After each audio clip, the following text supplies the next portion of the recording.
Broadcasting live from Houligans Sports Grill on ISB in Daytona Beach, Florida, it's the Hail Wildcats Gridiron Show with the Gridiron Gang. Fellas, let's flip the switch and do this.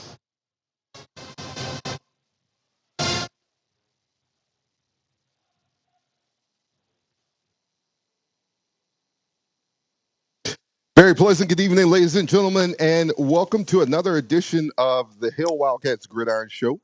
It's the Mississippi Valley State Week Gridiron Show. I'm here with my co-host, Mr. Ralph Smith, and my other co-host, Mr. Larry Wesley. Gentlemen, well, Ralph, we'll start out with Ralph. How are you this evening, sir? Doing good. Doing good. Been doing a lot of thinking about our Wildcats. A lot of thinking about our Wildcats. Tell me a little bit about that. Well, you know, what I want to ask the people in the audience, do you have kids? And if you do, how many times have you wanted to give up on those kids? Probably once or twice, but you never did. And what I'm here to do to say today is we can't give up on our kids. Mm-hmm. We got to stick with our kids. We got to support our kids. But we definitely got to do something with our coaching staff. Definitely got to do something with your coaching staff. Absolutely. All right. We'll expound on that later, or do you want to go? No, we'll do it later. Okay. All right. Just wanted to know, man. Larry. Well, you know, he stole my thunder there. I've been giving a lot of thought about our situation as well. I don't think anybody from Wildcat Nation was excited about the effort that we gave Saturday against Alabama A&M. We just have got to find a way to get out of our own way. You know, by that I mean, got to find a way to win. We're not good enough to overcome little mistakes that put us behind and down in distance. And more than anything else, we got to find a way to get some fire and some passion in our players so that they play the game the way that we know that they can play the game.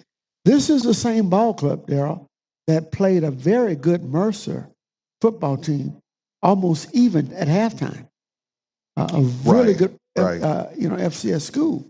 And it's like since the Alabama State game, and then more importantly, last week, the effort just was not there. Now, why?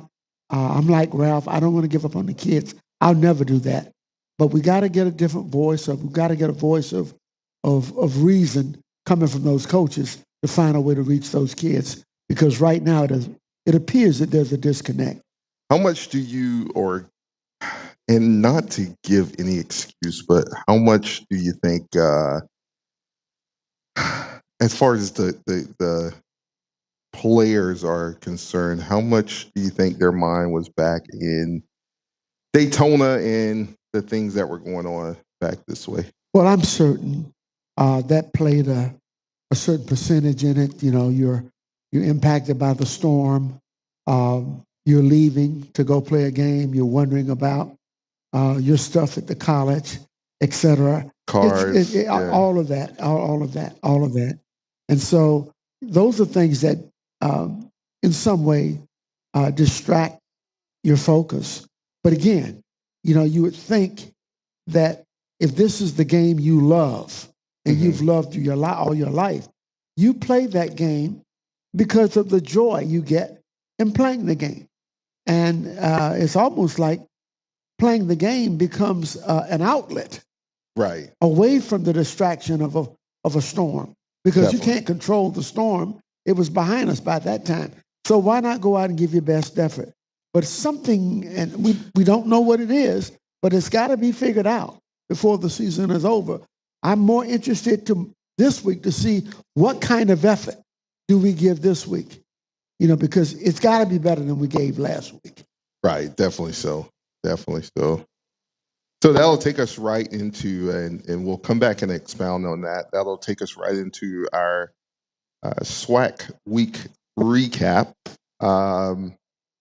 On Friday night, October 11th, Prairie View took on Arkansas Pine Bluff. Arkansas Pine Bluff wins that game 21-17. And Prairie View led early. Prairie View got They out did. in good shape early at Pine Bluff, and give the Lions credit.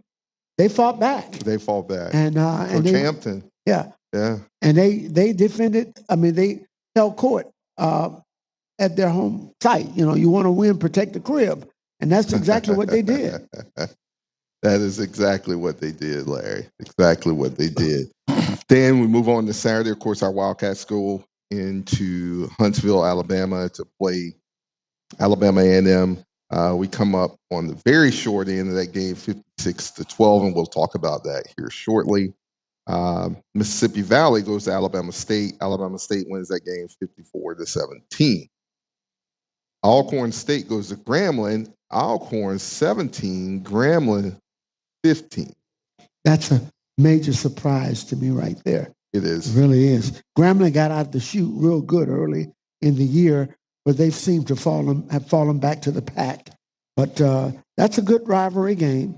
But I just had Grambling covering that game and winning it. But give Alcorn credit. And there's been a lot of talk coming into this week because of it's Grambling's homecoming. Yep.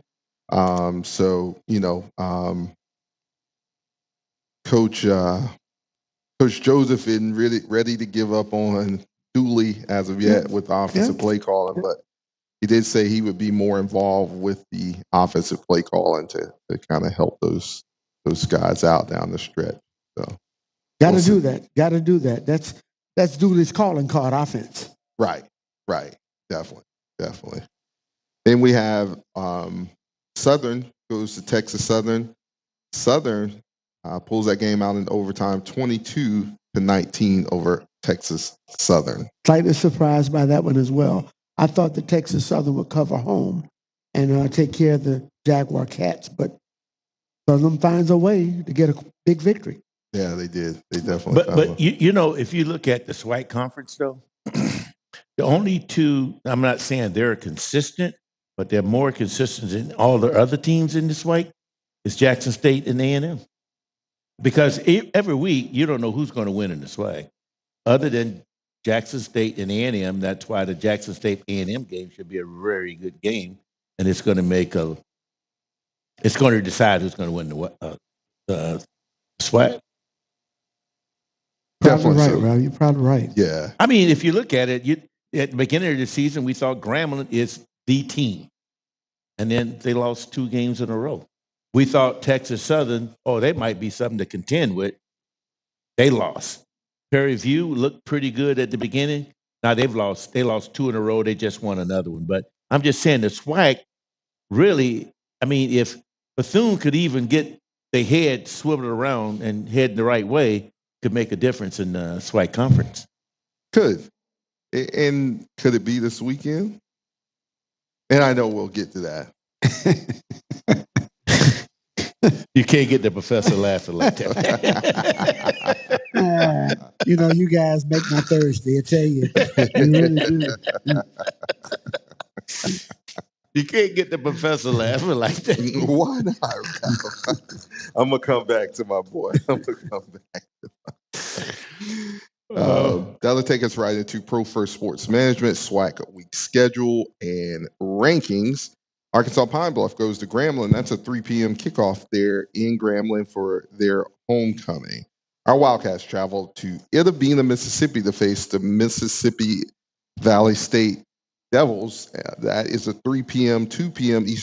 Central Standard Time, 3 p.m. kickoff in Itta Bena. It is their homecoming also there in Itta Bena. Everybody playing us for homecoming. Hey. That's not good. Well, that's what you're supposed to do. You want to play a team perceived to be fairly weak, and certainly that was the make on us last year. So, yep, pretty much. Why not schedule us? Yep. True. That's so true. Then we will. Let's see here.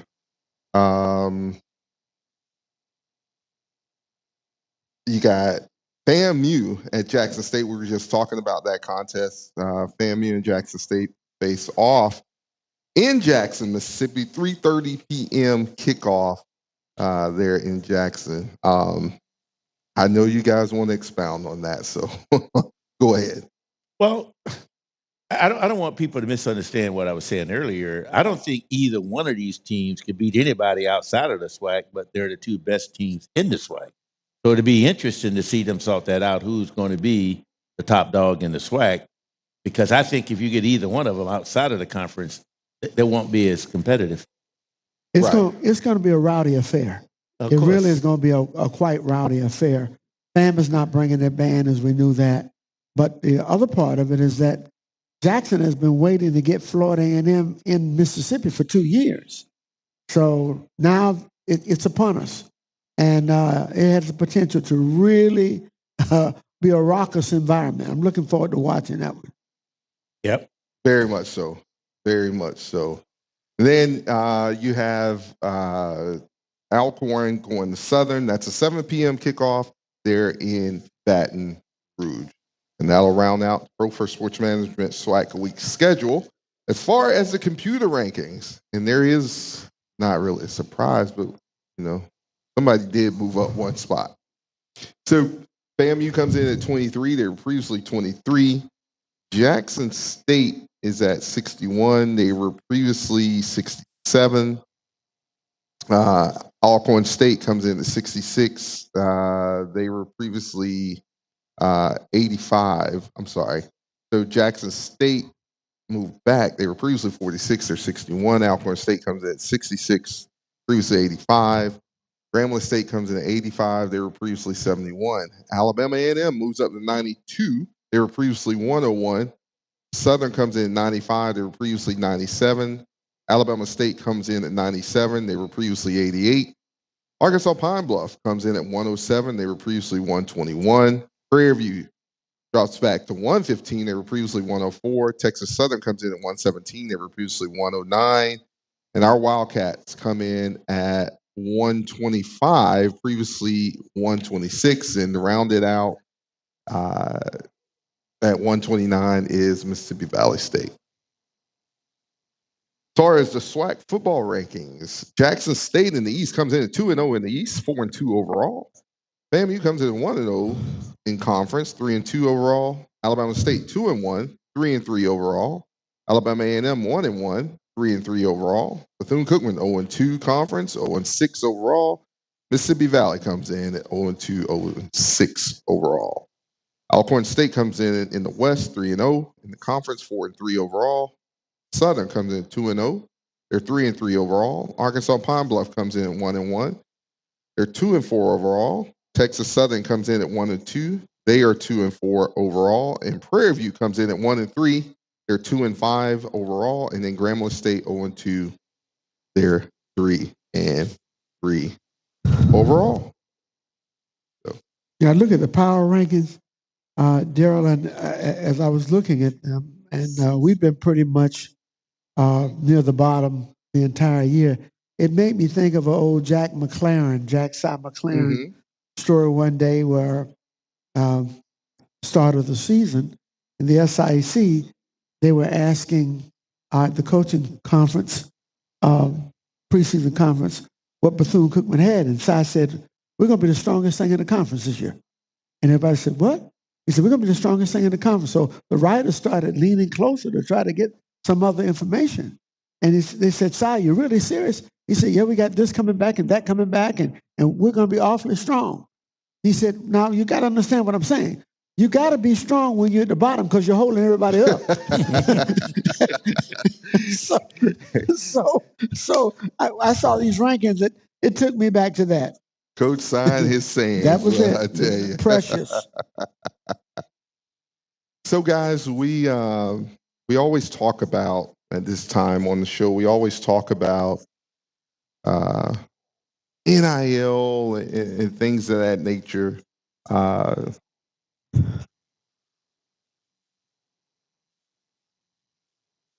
I just kind of want to hound on it a little bit about what what NIL, what support means. We have a question in the comment section. What's the disconnection between the team, fans, supporters, boosters, etc.? We used to have the pregame interviews on Tuesdays of game week. We used to have post-game press conference, which we still do have a post-game press conference. We used to get the Too Deep depth chart, which it still comes out, just doesn't come out to everyone. We used to have the football show. Yes, we definitely used to have the football show. Injury update. All those things matter to fans and supporters to feel connected to the team we are supporting, which is very, very, very true.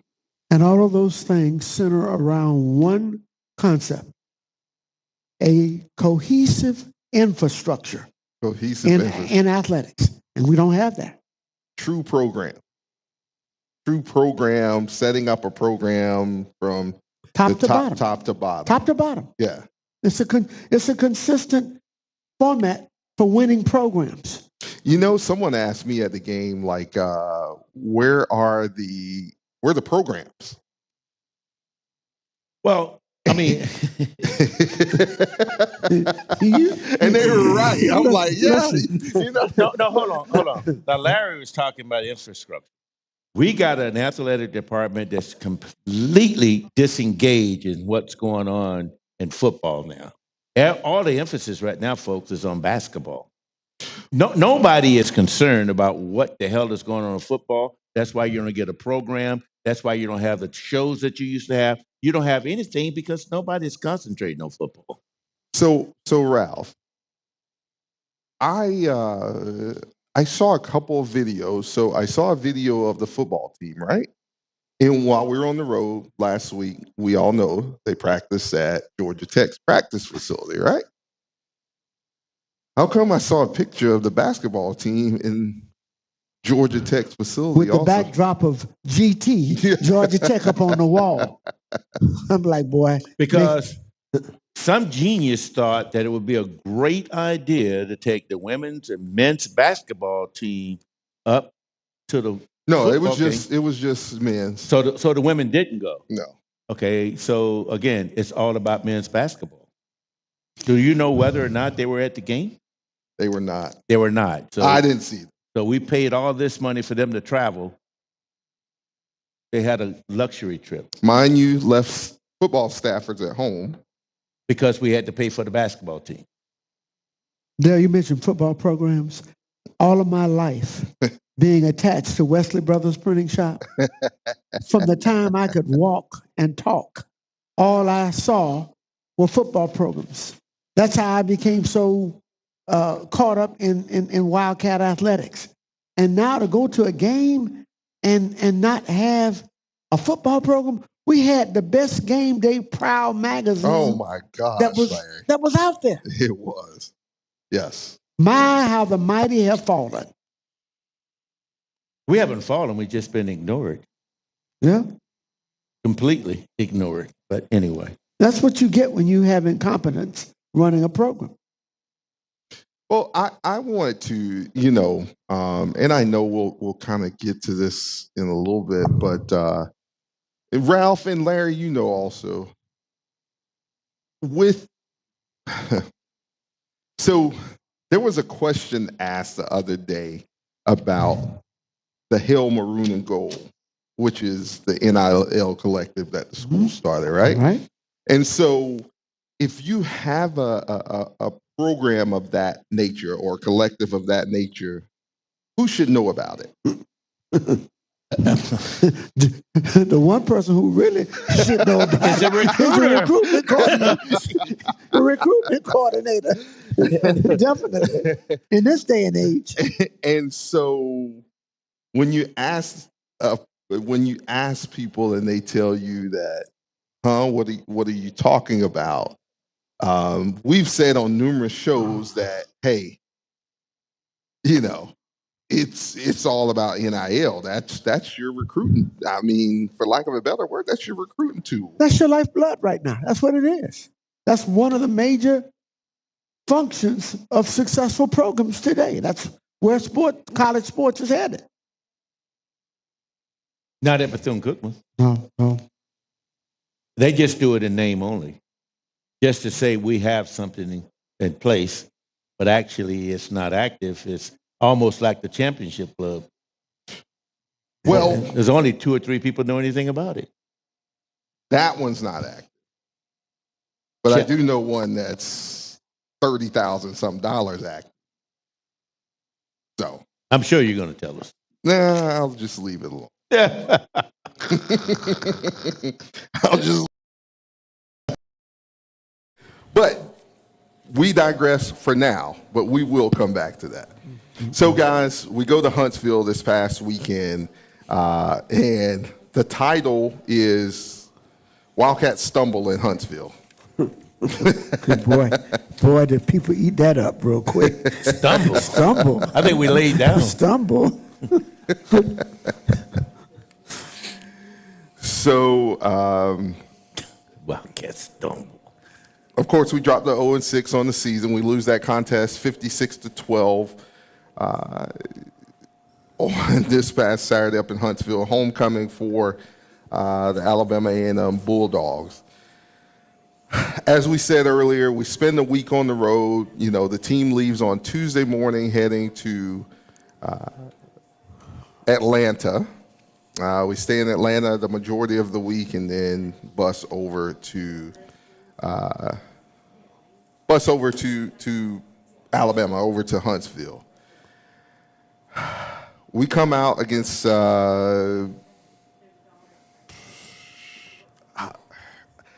I won't say unevenly matched, but if you look at the size of the two teams, you're like, man, these guys are, as far as Alabama A&M, their front line was huge.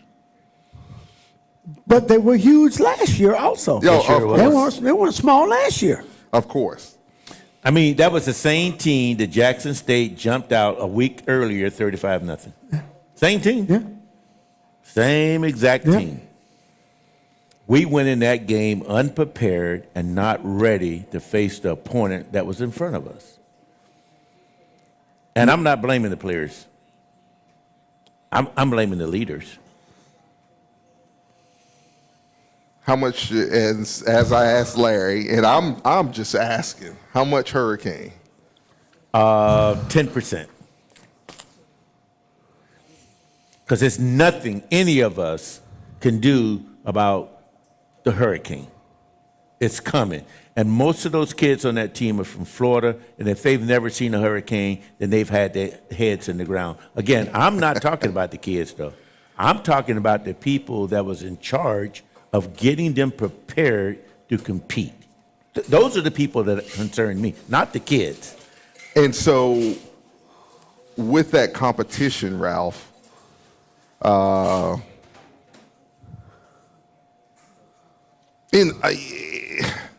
in all facets of the game, we were not prepared for that game. We wasn't prepared.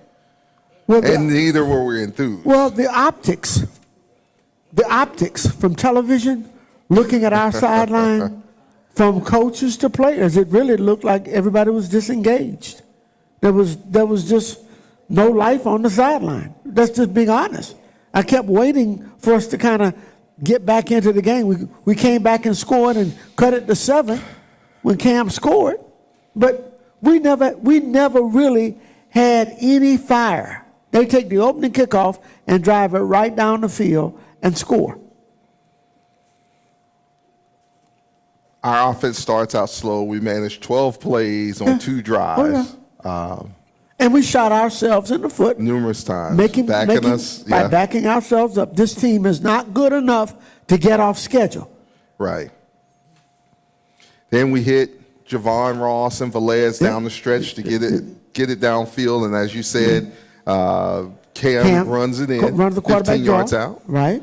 Of course, like you said,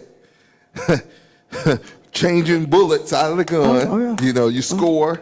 You're changing bullets, and then all of a sudden, we got it loaded right before the extra point. Boom, block, extra point. But even before that, Daryl, after they had scored the first touchdown, right, they kick off to us, and we luckily get the kickoff because it bounced. They were kicking in the same place the whole game, and I question it. So if we're sitting here in the room, let's just say we're turned around facing this way. We're the front line. Here's the second line. There was the gap that we see right here. Actually, it was bigger than that. Yeah.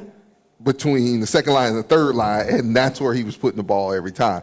And then one time, he kicked it right there. The second line advanced up. Yeah, and nobody. And they recovered it. Yeah, nobody was there to feel. Those are adjustments coaching staffs have got to make. You got a great kick returner. People are not going to kick that ball to him. Right.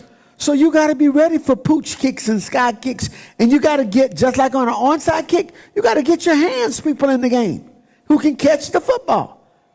That's an adjustment that you should be able to make in Pop Warner. You really should. It is. So what you're saying, lack of preparation, lack of coaching, or what? Well, it's... Go ahead and say it, Daryl. Preparation. Or was it the storm? It was preparation, but in game, you got to adjust to that. Yeah. But you can't discount the storm too, Ralph. So you got to put that. So how many teams do we have in the state of Florida? So I will say this. How many teams do we have in the state of Florida? There's two. There's two. How many college teams? Oh, my point is that how many of them played last week?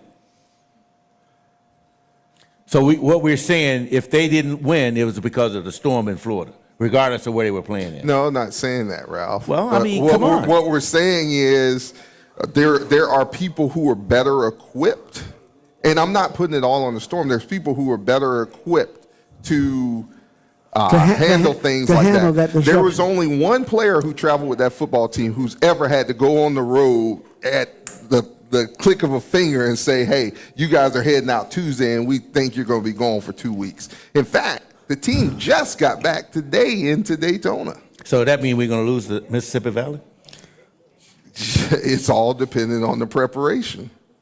Okay. Well, and so if with that being said, a caveat, we're our age right now, right? You're talking about 19 to 24-year-old guys, and I'm not putting it all on that.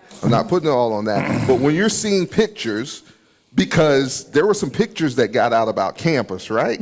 That we saw with our own eyes how campus looked, right? And it was like, oh, it's not that bad. But from the reaction that you saw online, it was like, wow, campus is really messed up when it really wasn't messed up. And you think about your car, your apartment over there, and all that being left behind, and you're seeing these pictures, like football becomes secondary to, you know. Right. Yeah. I mean. Okay. Well, I remember we had to go play several times, but the one that stands out is Southeast Louisiana. Right. Now, we went out to play them. Granted, the storm didn't hit. Right. It actually hit the Sunday after the game. So we stayed out there. Right, we stayed out there. Right. But our kids won a game that nobody gave us a chance to win, and we came out of there in good fashion, you know. So, but again, that point you make about only having one player on the team that had ever been through something like this, that is a, you know, that's a major undertaking. It really is. That actually traveled. You know, there was 2 or 3 who have been through it before, but you know, they knew what it was like to go on the road. And you know, we said on the show the other week that it started Alabama A&M 2 years ago, where they had to go on the road or what have you. But it's still back to Ralph's point.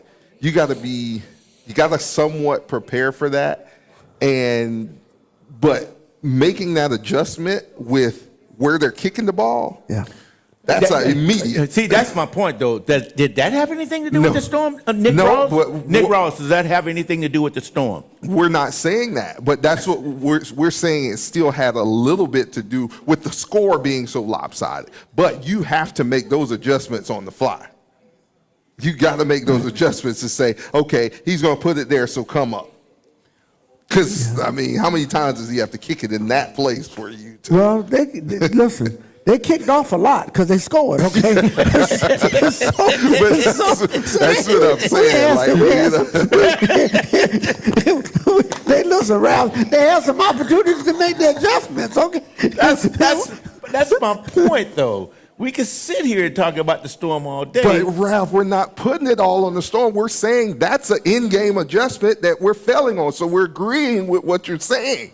We're saying that, hey, you know, a little bit as far as the players are concerned, they don't make that adjustment. But, yes, the coaches do make that adjustment. Or coaches are, you know, where was your mind at? That's what we're saying. let me tell you. Let me say one thing that I know I always saw whenever we were displaced with the previous administration. You saw the leadership of our athletic department step up in those situations.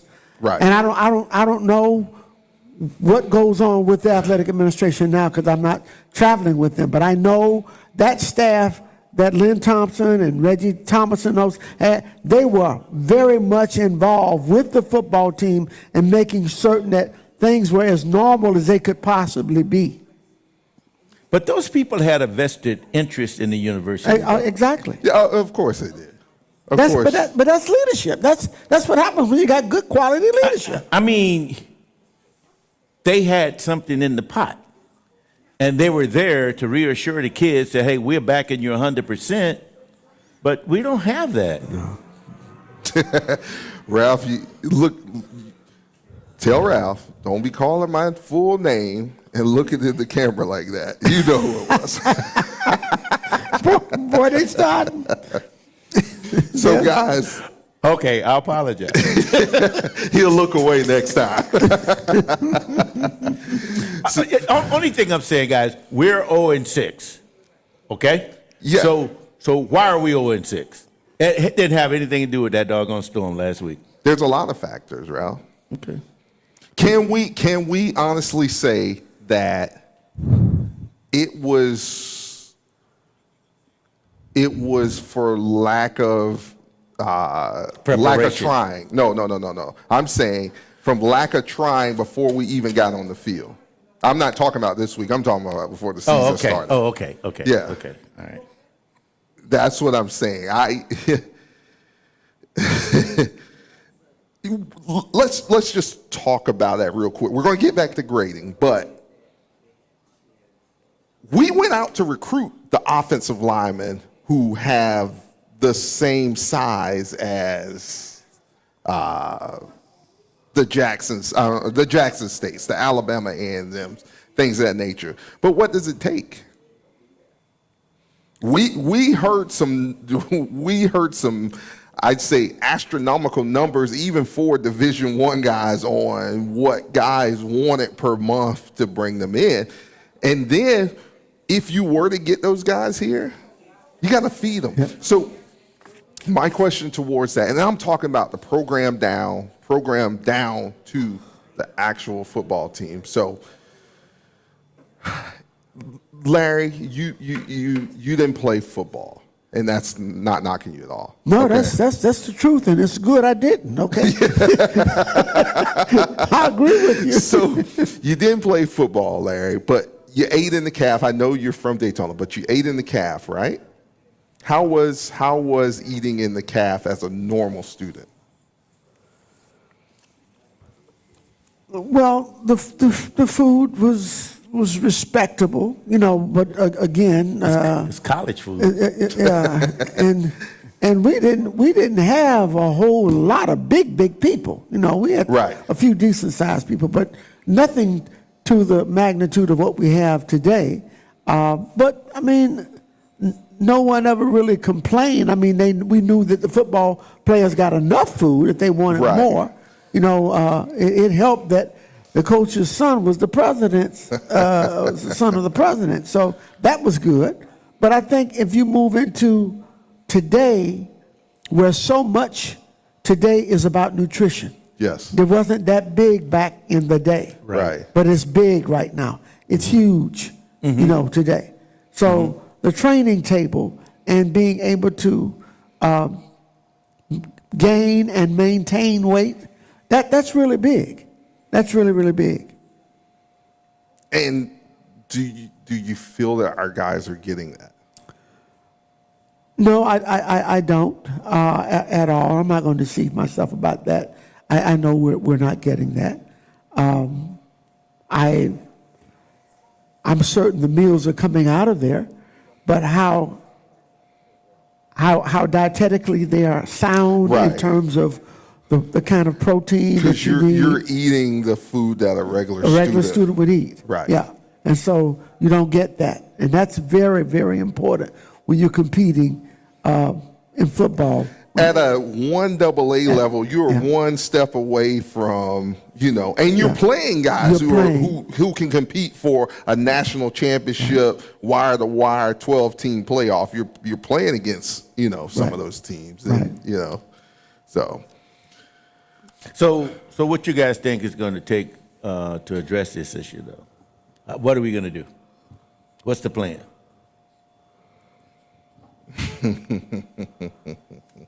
What's the plan, Professor?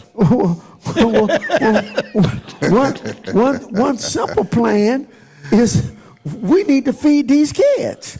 And whether they're being fed in the cafeteria or whether they're being fed by our auxiliary enterprises, people. We can't do that. Well, I hear we're saying we can't, but why can't we do that? Nobody can answer that question, Larry.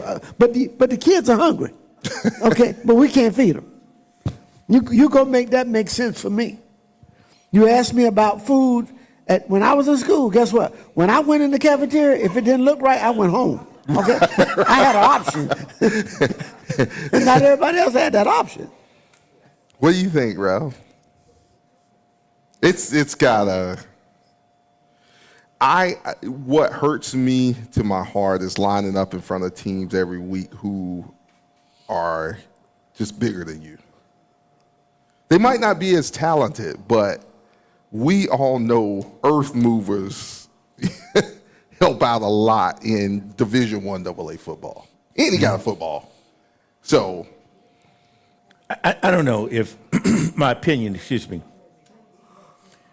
if we want to be competitive at this level, then we got to be prepared to do whatever it takes to get our kids where they need to be so they can be competitive. Now, if we're not willing to do that, then maybe we need to drop down the NAIA. Maybe that's what we need to do. But what I'm saying, it's not enough people focus on athletics. Even the guy who's running athletics, he's not even focused on athletics. No, because, truth be told, they were getting extra food, and somebody out of that office decided not to cut that out. That's what I heard, too. So I'm just saying we got to have a plan, and it doesn't seem like we got anybody to do the planning. No. But I will say this in regards to this football game Saturday. They're even as big as Alabama A&M was. There's no 44-point separation between these two teams. Not talent-wise. Not talent-wise. No way in the world. No way in the world. Not at all. Literally. But I do honor your sentiments about training tables and food and nutrition. That's a big part of it. That really is. So, see, that's what really gets me. I know for a fact we got the talent to compete. My thing is, then why aren't we competing? That's where I'm at. I know we got the talent, but why aren't we competing? What's going on that we aren't competing? We need help. We need help with the coaching staff to help out. And I know that help was requested, but the help didn't come. And to get that help requires money. Cash flow. Yeah. Cash flow. Yeah. So, yeah. But we digress. Johnny Harris, 3 pass breakups, including a 91-yard interception, a big highlight on the day. And we wish we could have got Johnny in here tonight, but, made an excellent play. Yeah, definitely read it. Read it really well, made a break on the ball, and took it to the house. Definitely. Finished the game with 2 tackles, 1 solo on the contest. All right, guys.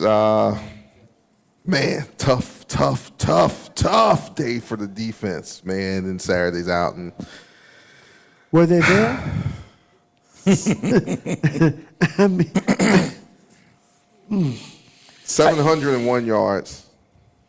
But also, a lot of that goes to the inability to make first downs and keeping them out on the field. Yeah. You know, it's a complementary game. Yeah. Each side has to do their part. Their part. And when you're giving it back to a team that wants to pound you and pound you and pound you, the best defense you could have is your offense maintaining the football. Right. But we still haven't figured out our identity, as Ralph said, offensively. What do we want to do, and who are we offensively? That's it. I mean, I've been saying that from week 1, though. I mean, what are we trying to accomplish? What do we think we're good at? And what's the plan? We don't seem to have a plan, and I'm not quite sure what we're good at. I'm not sure if we're good at running. I mean, we never gain more than 40 yards a game. Are we good at passing? I want to ask you guys a question. Of course. We've seen 6 ball games. Mm-hmm. And, you know, we've seen a couple of quarterbacks. Do you think we'll get a chance to see Luke Sprague at all anymore this season? What's your thoughts? I don't think so because of the scheme and the potential injury factor. So we're still trying to save him? I can't speak on that. Well, the reason all I can say is that, you know, we waited till 5 minutes left in the game when the game was over. Yeah, to put in Micah. Yeah. The reason I say that is because, you know, Cam has played some decent football, but Luke knows he doesn't have running ability, but he's going to get that ball out of his hands quicker. Right. He's going to protect the football a little bit better, and he's going to probably play ahead of the sticks. And Saturday was a game that he could have definitely played in because the pass rush wasn't like that. Right. Yeah, That's what I'm saying. But not only that, he reads defense. Well, he protects the football, Ralph. And he's going to play within the structure of the offense. He's not going to take a sack. He's going to get it out. He knows he doesn't run well. But, you know, my thing is, you know, you can try to put a square peg in a round hole all day long, okay? That's like the definition of insanity. Sometimes you got to make some adjustments. We got to change something. We are not being successful. No. So keep doing. Oh, I don't understand. I mean, switch quarterbacks, switch anything, but make a change. But I mean, I don't know. Yeah. I mean, we thought enough of him to make him a captain, and he played good ball for us last year before he got hurt. But I know he protects that football, and I know he's not going to try to hold it. He's going to get it out. If his play looks bad, he's going to throw it away. So we played the game. So we played it down over again without taking a loss. I'd rather do that. Yeah. Than take sacks. And then to take sacks. Stare it down. That person's open. That person's open. But we're back here on the sack. Or consistently run the little back inside and get no gain. Right. That's a wasted down. That's insanity.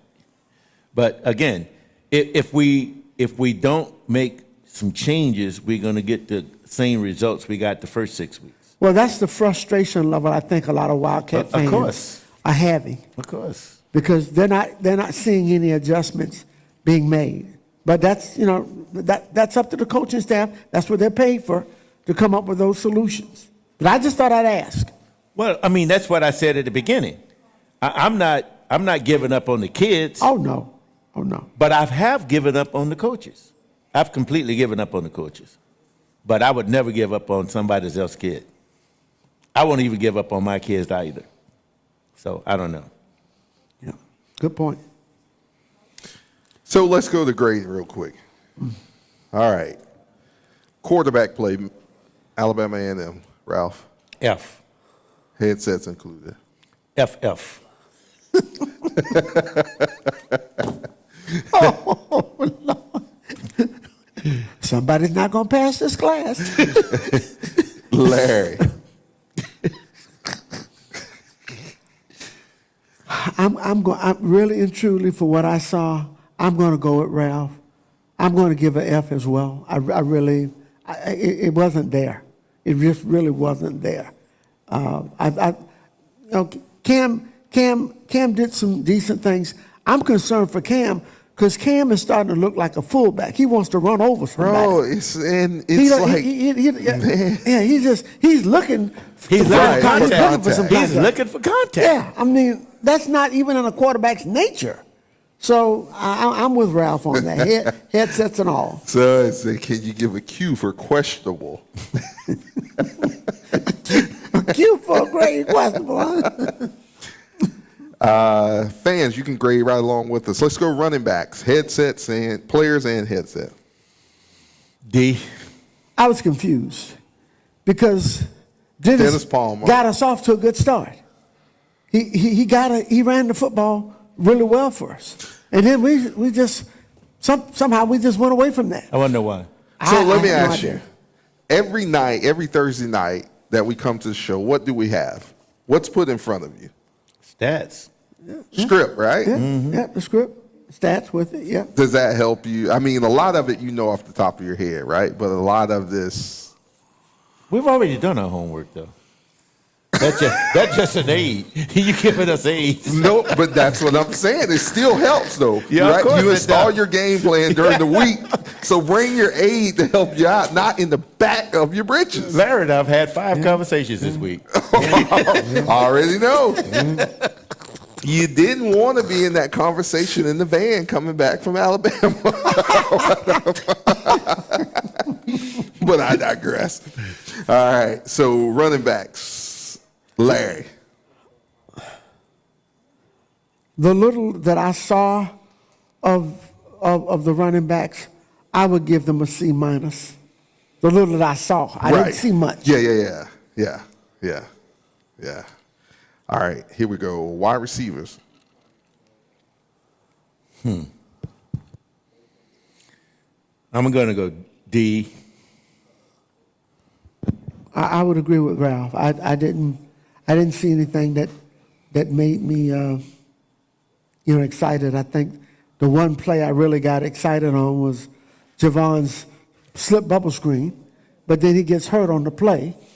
But good looking execution and a step away from taking it to the house. Yeah. So you see the explosiveness, which we know is there. I think it's a sprain, so hopefully he will maybe not we do not like talent. No, we just got to find a way to put the talent in the places so that they can do their thing. Oh boy, offensive line play, Ralph. D. D minus for me. D minus. Overall offense. See, they put 12 points on the board, so I'm going to have to give them a D minus. Well, 6 of those points came from the defense. So they put 6 D minus. Real close to an F. But let me ask you a question, though. I'm going to go D minus also, Daryl. With the talent that we have on offense, do you think maybe a different scheme might get these kids in a position where they can be themselves? And because we've been running the same scheme for 2 years now. Can I be brutally honest with you? Boy, you got to, Larry, whatever you can do to bail me out, come on. I mean, I don't think he can be able to bail you out, but our scheme to me looks so antiquated. It looks like we're running a single wing. I mean, there's nothing to it that puts any frightening feeling up into any defense. Nothing. We don't set anything up. I mean, literally. D3 ball. D3. You got it right. You're right about that.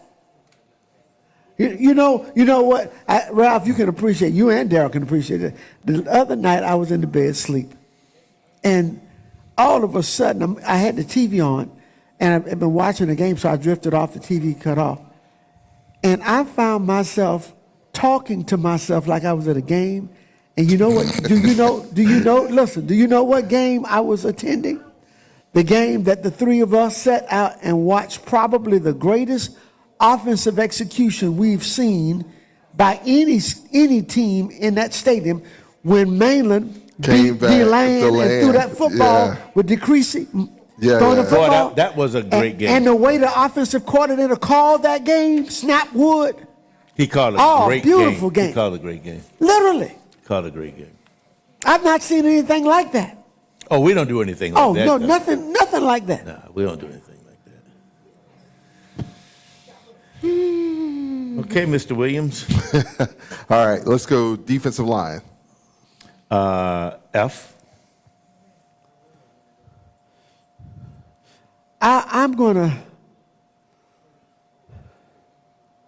I'm gonna give them a D minus because some of the stuff that I saw, they held the ground to a degree, but there was nobody stepping into the gaps to make the tackle. So we were running around a little lost, man, quite a bit lost. Yeah. Man. Oh yeah. So I'll give them a D minus. Like I said earlier, preparation. Yeah. They wasn't prepared to play that game. Preparation. Linebackers, F. Thank you, Ralph. Oh, yeah. Don't delay. I gotta give him a grade. I'll go with him. Think with me, guys. Have you seen during the course of this year? Have you seen any explosive tackle where we knocked the heck out of somebody that made the crowd go woo? I mean, maybe out of town, but there was one Saturday. Okay. It was at Michigan? No, it was this Saturday. Okay. We hit a guy near their sideline. Oh, we hit the receiver. Yeah. The wide receiver. Right. Yes. Okay. One of the little guys. Yeah. Yeah. We did. Yeah. But yeah, he still caught the ball though. I can still see him right now on the sideline doing first down. So we ain't hit him hard enough. We ain't hit him hard enough. That was a love tap. Oh man. Did you grade linebackers, Larry? Yeah, I said same thing. F. All right, let's go defensive backs. F. Yeah. They gave up 760 yards. We didn't cover anybody really. Whenever they wanted to go over the middle or whenever they wanted to go outside, they went where they wanted to go, and we couldn't stop them with the pass. So Mercer game plan. Yeah. We gave up 700-something yards to a conference foe. Yeah. I mean, what grade do you want? Yeah, that's pretty unthinkable. I mean, that's in conference. That's not playing South Florida or Miami or Florida or Western Michigan. To a conference opponent, we gave over 700 yards. And not a great conference opponent. No, they're middle of the road. Yeah, they middle of the road. Somebody who played 5 quarterbacks, you know. Yeah, I mean. All right, so let's go overall defense. I'm going to give an overall defense a D minus. Even though I F'd them out, but I'm going to give them a D minus. They gave up 700 yards. That's good enough for me to give an F. 700 yards. I'm going back there. I was going to say that too. Yeah, that's good enough for me to give an F. You just made my case. Don't be nice now, Ralph. Oh, my goodness. Right. They gave up 700 yards. It's hard to do. Let's go special teams. Double F. F for the scheme, F for the coach. I agree. It just wasn't there. I agree. Yeah. I agree with that. Overall team. I'm going to let y'all do that. We know what the average I'll do. Pretty much. Well, Oscar, you are on fire. He said the defense gets the NS. No show. No show. Yeah, well, literally. Whole team F. That's what I'm going to give them. And a lot of that for me is the effort. It just wasn't there. It wasn't there. It wasn't there. Preparation, no preparation. They didn't even want to be there. I saw one person playing with fire in the secondary, and that was the freshman kid from what's his number? Number 3. Rush. Sean Rush. He was hitting somebody, and he'd get up and he's shouting, whatever. He was playing with some passion. He was. Nobody else, I didn't see that. So we finally got a safety that hit somebody. Yeah, and was trying to come down and lay some serious wood on people. Yeah. Guys, that'll take us right into our Mississippi Valley State scouting report. Mississippi State comes into this week's contest. The Delta Devils scoring 13.50 points a game. On the season, they've scored 81. Compared to their opponents, 48.33 points a game. They're 0-6, 0-2. That sounds familiar. Very much. Their opponents have scored 290 points on them for the season. As far as first downs, Mississippi Valley has 92 on the season. Their opponents 133. Yards gained on the season as far as rushing, they have a total of 350 yards on the ground total through 6 games. 4 touchdowns, their opponents, 18 touchdowns, 1,457. As far as passing, they have went 184 attempts, 90 completions, 15 interceptions, compared to their opponents, 153 attempts, 90 completions, and 3 interceptions. As far as yards passing, they have 1,034 on the season, 7 touchdowns. Total offense, they've ran 393 plays. They averaged 230 yards, 230.7 yards per game.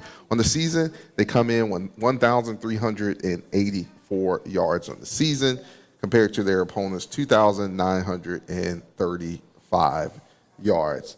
Penalties per game, they average 33.67. They've had 28 penalties for 202 yards on the season.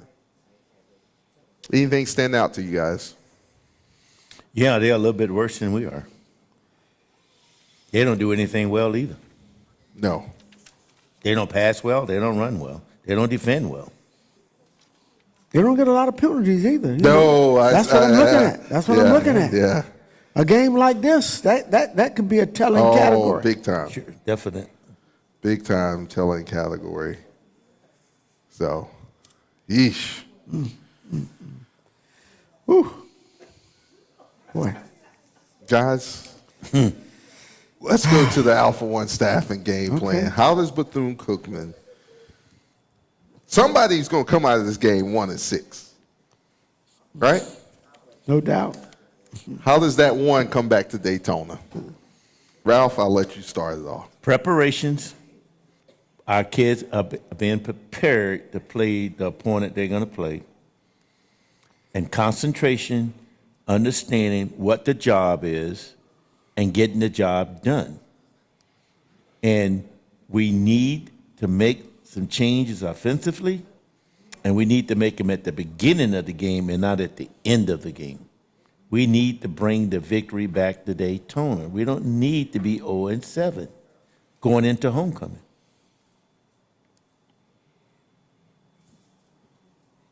Larry? And then we'll come back to Ralph and get his I think detailed game the plan. things that Ralph mentioned are critical. Playing with purpose and passion, being focused and attention to detail. But I also think with a team like we have, how will we weather the storm when things go against us? Do we collapse and fold the tent up like we did last week? Or do we play through adversity? Because in every football game, there's some adversity. How do you respond to that? And I just don't know psychologically where this team is. You know, one thing can happen that can just send us in a spiral. And that frightens me more than anything else. I think it needs to be a clean game from us. We need no turnovers. We need no penalties. We need to stay on schedule. If we can do those things offensively and not shoot ourselves in the foot, you know, I think we can be okay. I don't think Mississippi Valley is explosive, but it's their homecoming. They're going to be playing sky high. Yeah. Because they got a full stadium, and it's a brand new refurbished stadium with scoreboard and field. So they're going to, it's going to be their day. We've got to weather the storm and play clean, not turn the football over, but most importantly, be sharp on our attention to details. And hopefully our coaches will have us prepared to play well.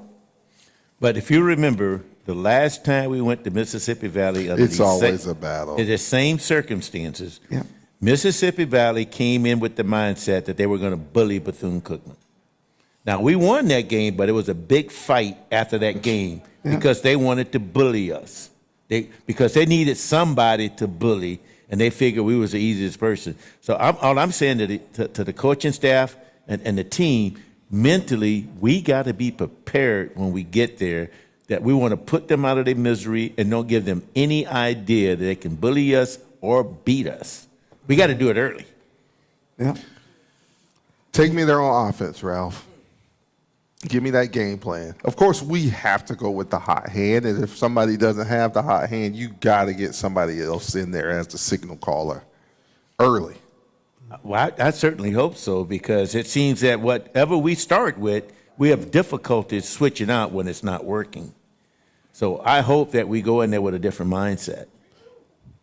I hope to see a lot of Dennis Palmer. I really want to feed this kid the football. He's a freshman kid. He's a tough, durable kid. He gets better as the game goes on. So let's stay with that if it's available to us. And then again, like I said, I'd like the quick passing game so we avoid Cam holding the football, putting us behind the line of scrimmage, getting those holding penalties when we roll out and he runs. Get the football out of your hand to the receivers. Utilize the tight ends. Nance and Velez are showing up big time. We got to get the ball to them, and we need to stay in some jumbo package, some 12 personnel. Yeah, I really like to see us either start Luke or Micah. That's who I really. I mean, just give us some new energy. That's why I asked that question. I mean, what we saw from Micah, even in the little, the short time he did play, moving the ball. When it's not there, hey, man, take off downfield, or still looking downfield to get the ball right. Get what you can get to move the chain. You can't just sit back there and hold the ball. Don't hold it. You cannot hold it, man. Because holding it means that's more time for us to grab somebody and hold somebody. There you go. Exactly. Get it out. Exactly.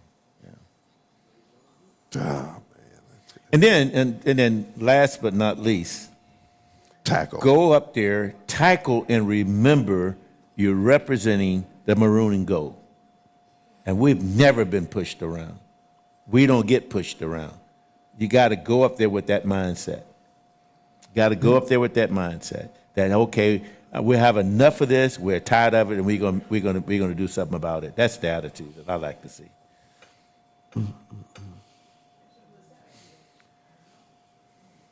Man. Give me your game plan, Larry. Offense. Again, I want to utilize my speed as best I can. I want to exploit the edges with our running backs getting outside to set up the inside run. I want quick, sharp passes. I want to feature the tight end. I think they'll be available. One of the things about the SWAC, they don't cover the tight end. They don't cover the tight end. That's always available. It's 7-11. They're always open. We saw that just Saturday. I mean, Velez running across the field, and boom, he's right there. They don't cover the tight end. Yeah. So the quick game, the running game, exploiting the edges, not trying to stay inside. You can come inside, but it's make them respect the outside game first. Stretch the defense out. That's my offensive plan. And you have the guys to do it. Oh, I no mean, doubt. You No can doubt. run them all over the All field. over the field. Yeah. And we're playing on Their stadium now is field turf. Right. Not that old cowhide grass they had. Dirt. we got a chance to really show. We were playing out on a farm. Yes, sir. You know, so we can be super quick playing on that turf. And it's not, even with Javon Ross now, we have some other guys that you know, I mean. We got tons of talent. Yeah. We don't have a problem with talent. You know, that you could go to. Don't get so locked in on, you know. Tariq McCants, another kid. Yeah. Oh gosh, he's something special. I mean, really, the truth. Gotta get these kids incorporated into the game from that standpoint. So it's there. We just got to be creative enough to open up the playbook and not be stubborn and keep doing the same thing. Yep. What's your defensive game plan? The first thing I'm going to do, I'm bringing a safety down in the box. Thank you. I'm coming out of cover 2, and I'm bringing a safety down in the box. You're going to have to make me get out of there with the passing game. Other than that, the other thing I'm going to try to do, I want to cover the middle of the football field. We've been getting hurt inside. Very much We've got to do a better job covering up the middle of the football field. But the big thing is to get out of that Tampa 2 and to come down with another person in the box. Since Ralph said, we don't want to get bullied. The way you stop people running on you, you stack the box. You stack the box. You create a heavier box. And stuff it. That's what we got to do. You got to stuff it. Let them know that that's not available. Exactly. But again, do we have the coaches to get out of their paradigm? That's the question. Do we have the coaches to get out of their paradigm? Because that appears to be what we're in. Yeah, I mean, going into the Alabama A&M game, we knew that they were going to try to use their big offensive line to push and us a big off. running back. Which is what they did last year. So what we do instead of, I mean, when I saw the Jackson State game against Alabama A&M, they played a 7-man line. Jackson State did. We come out and cover 2, and wonder why they gained 700 and some yards. I don't know. I'm optimistic, but I'm cautiously optimistic.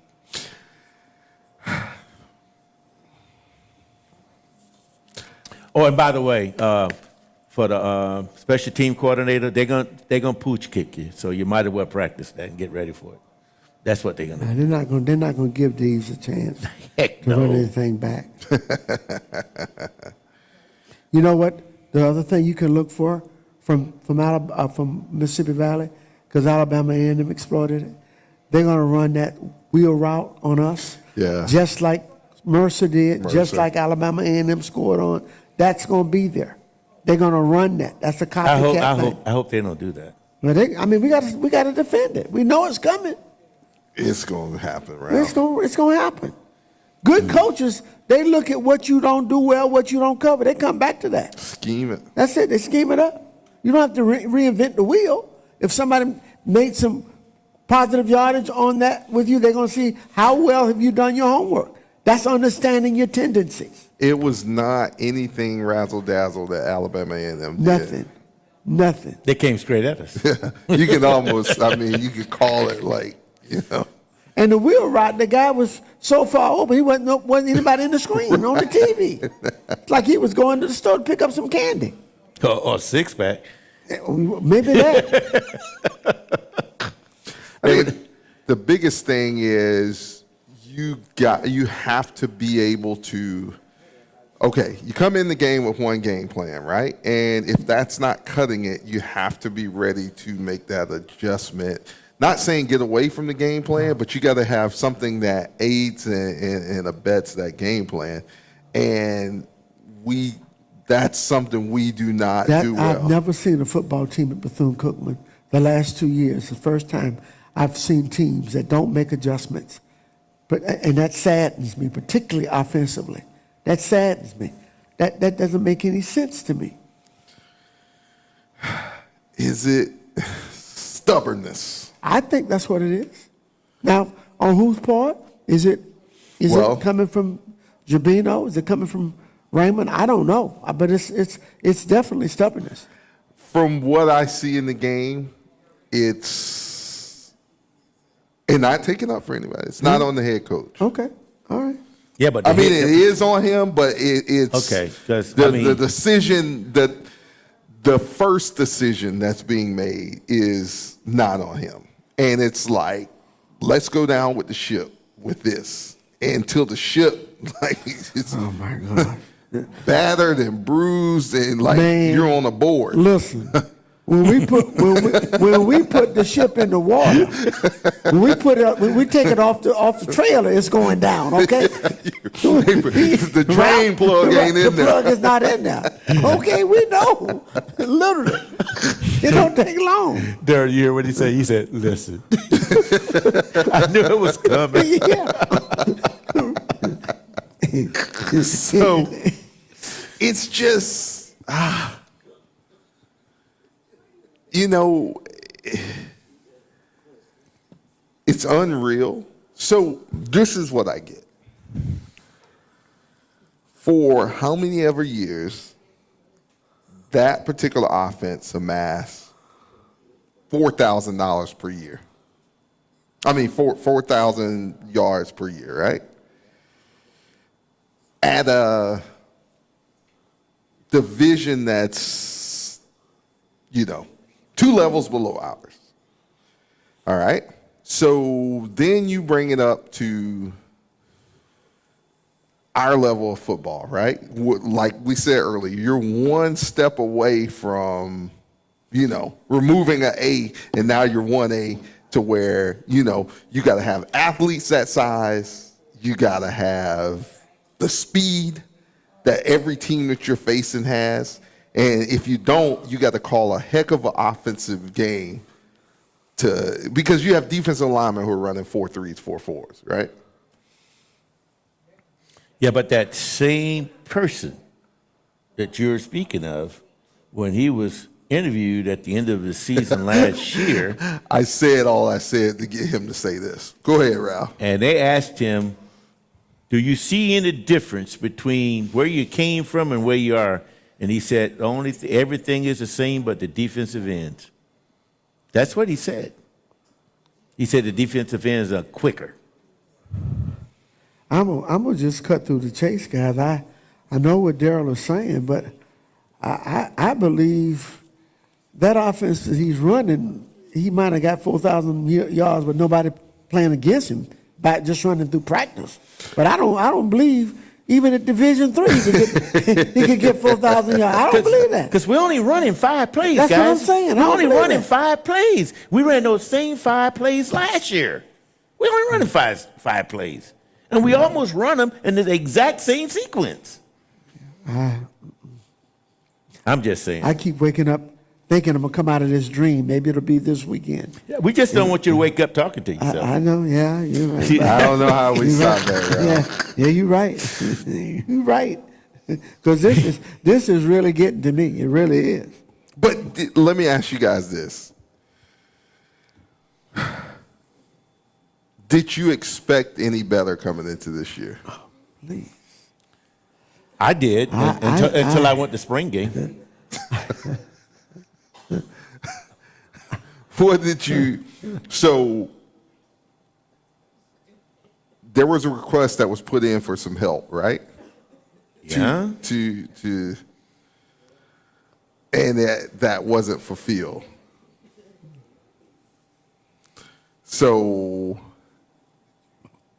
were you prepared for that? Were you prepared to see the same thing?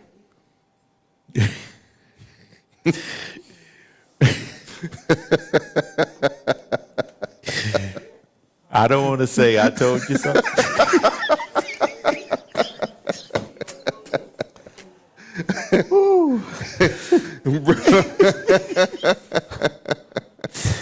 And I'm not going to repeat my exact words when I walked out of spring training, but I told you so.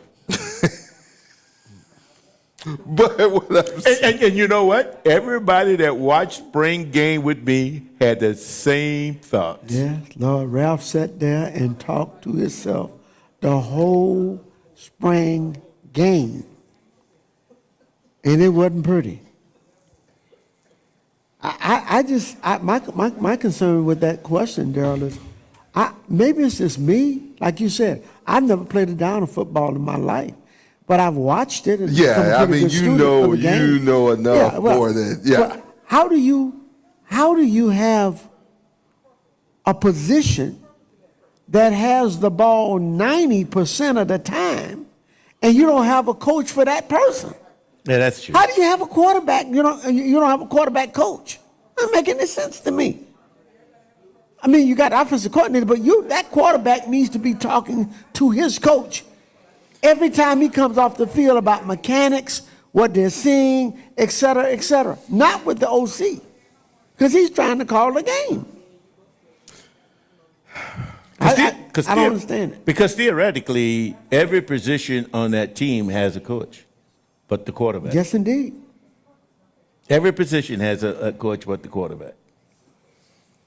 The most important position on the whole team. And the best our quarterbacks have ever looked in the last 10 years was when we had a graduate assistant named Matt Johnson, who coached up Quentin Williams and Larry Brown and Akevius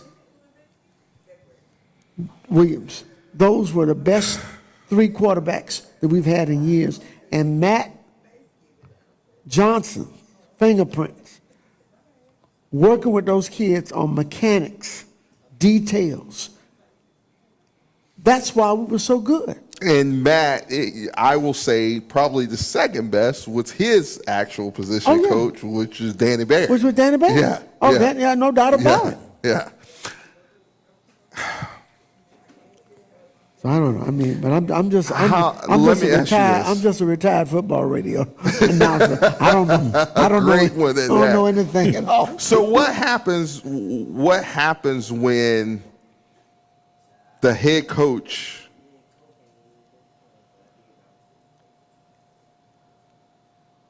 and I got to turn to you because Ralph's going to blast this one. But he's going to turn to me. That's a shame. He already knows the answer. Because he know I know the answer. That's why he's going to turn to me. He's trying to avoid me. Because he think you're going to clean it up. Larry, he wants you to clean it up. I'm going to defer. No, don't defer to me. So what happens when the head coach asks for that position to be fulfilled and we have interested parties, but there are no funds for it to happen? I'll open the floor up. Lord help us. Literally. Because he did ask. He did. We know. He did. He asked. Yeah, and, we're very aware that he did ask. He realized that was a glaring need that needed to be fulfilled. But he was told, no funds.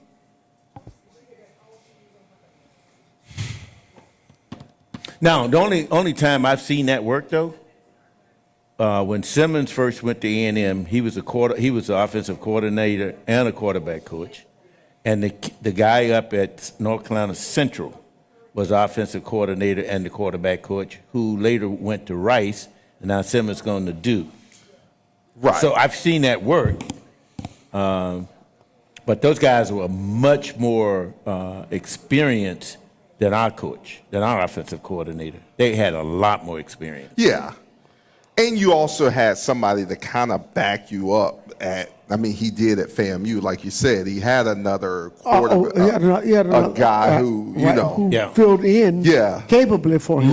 Look this over for me and make sure that we're doing this. Right. Exactly. And when you have that person, when you have that additional person, that's the person who, whether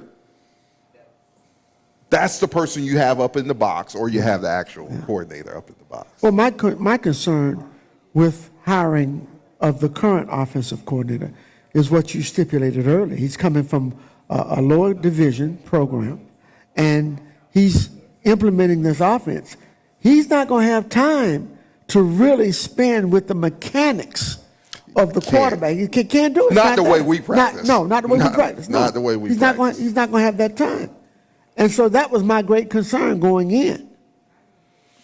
if you take, and you said earlier, if you take the Danny Barretts and the Matt Johnsons and the drills we saw them doing, hanging the net on the fence to throw into it, and putting the garbage cans out there. Yes. That's those mechanics. That's it. I mean, daily it was like watching them doing ballet lessons with the footwork and where they stepped and what position they needed to be in to release the football. It was a beautiful thing to watch, and then it transferred onto the football field because they played flawlessly. And we would platoon those guys. We beat Grambling up there in Grambling one year. Quentin started the game. Larry came in and got hot, and then they put Quentin back in to finish him. We scored 50 out there. Right. And the Grambling people said, we'd never seen an offense like this coming here. And that was Matt's doing. But even then, I tried to get Terry to hire Matt. No, he wanted to hire one of his boys on the defensive side. Can't win like that. Talked to Matt the other day. He told me to tell you guys hello. Oh, man, that's my guy.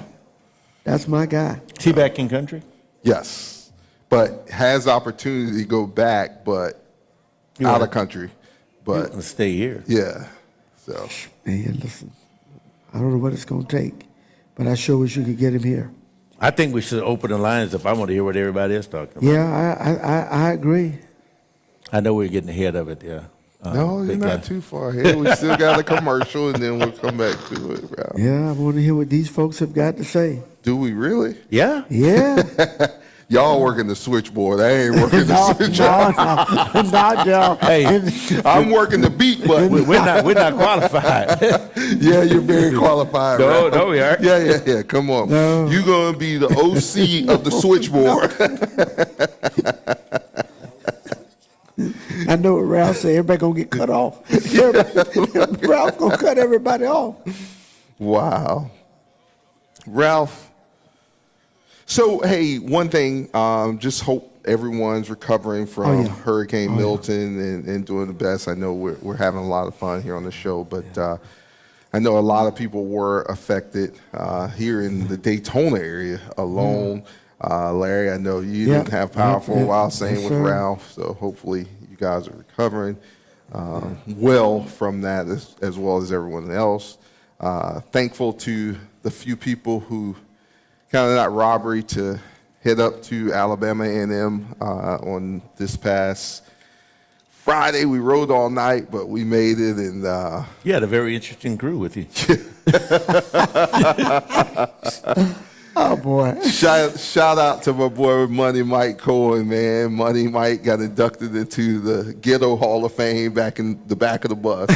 So, he is now a member there, but had a lot of fun. We are planning to travel to it'll be in the Mississippi this Saturday, early Saturday morning. How could you induct him and Ralph wasn't on the bus? He took my place. Miss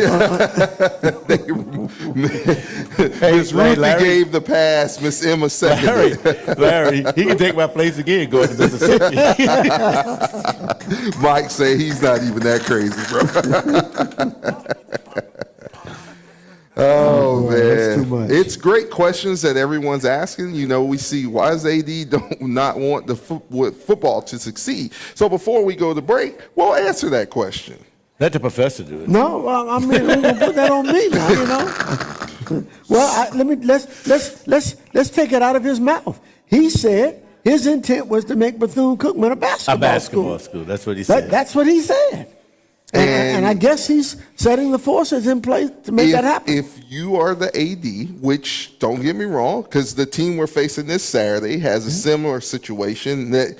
Their head basketball coach of Mississippi Valley is also the interim AD at this time, but key word, he's the interim, which, okay, I understand that. Right. But it seems that both football teams who have interims. 0-6. What that not interim, or the AD has a second job, right? Yeah.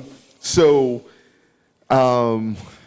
we bring in a Division I football coach to Bethune-Cookman, right?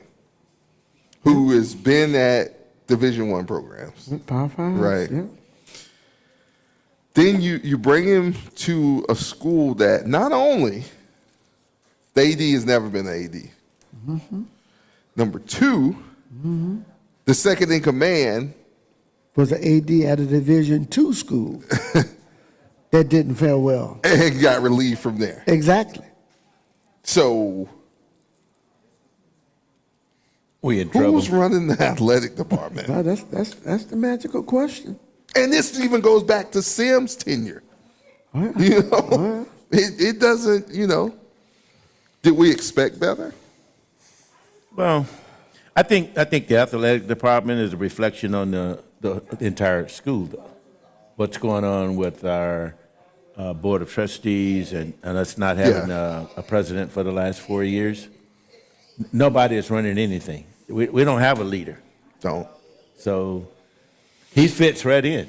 You know, he fits right into Fits that the culture. mold, yes. Fits the mold. Again, guys, it's public knowledge, but the kind of money that dude is making, the kind of money that dude is making. And as assistant basketball coach, too. I mean, in 3 years, $1.2 million. And what have we gotten for it? I mean, I'm just being brutally honest. So I guess what was we expecting? We'll talk about that and more on the other side of the break. I wasn't expecting Frank and Jesse James. You're listening to the Hail Wildcats Gridiron Show. Now a word from our sponsor, Alpha One. I had to wake the professor up.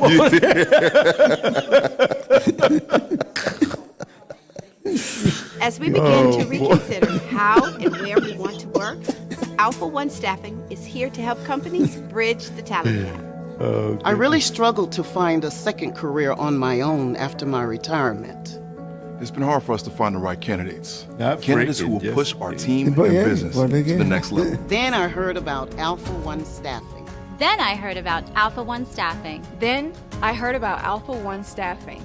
Alpha One Staffing partnered with our HR team to help us understand exactly how to navigate this new digital world, even recommending strategies for recruitment and employee development. I needed a job that would support my needs and lifestyle while also challenging me.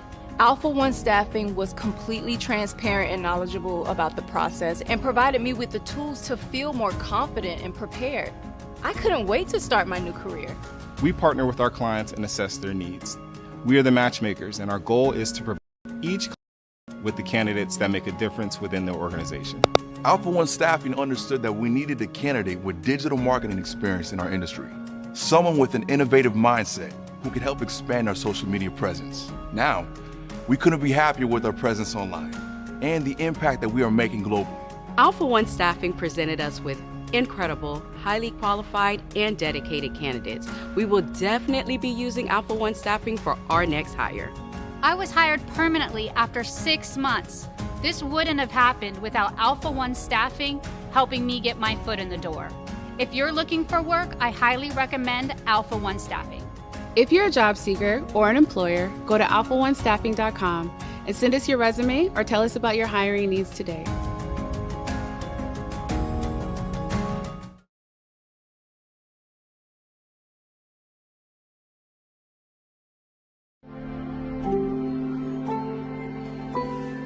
When a disaster strikes, will you step in to help your community? Alpha One Staffing is currently seeking disaster debris monitors to assist in supporting our neighbors, businesses, and government institutions by supervising the debris cleanup efforts. Alpha One Staffing, a leader in Florida staffing solutions, partners with state and local governments to provide trained debris removal monitors to supervise complex disaster debris operations, focusing on compliance and safety. These monitors will not be handling the physical labor, but the oversight of debris removal. To learn more about this position and to apply, please visit alphaonestaffing.com.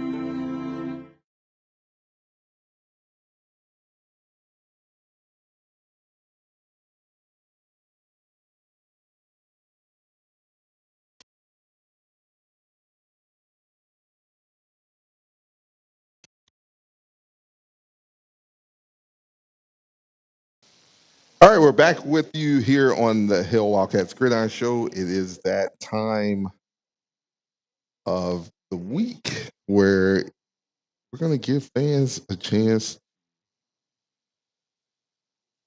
Call in, speak to us, tell us your concerns. If you so choose, appease Ralph or Larry. That call-in number is 386-287-1226, 386-287-1226. That is the number to call in to us, speak to the Hail Wildcats Gridiron Club, guys. And, express your frustrations, your whatever you have for us. We're talking Wildcat football. What can we do to get this win on this Saturday up in Ilabena, Mississippi? 386-287-1226, 386-287-1226. That is the number to call to get us on the Hail Wildcats Gridiron Show. So, guys, we were talking beforehand. This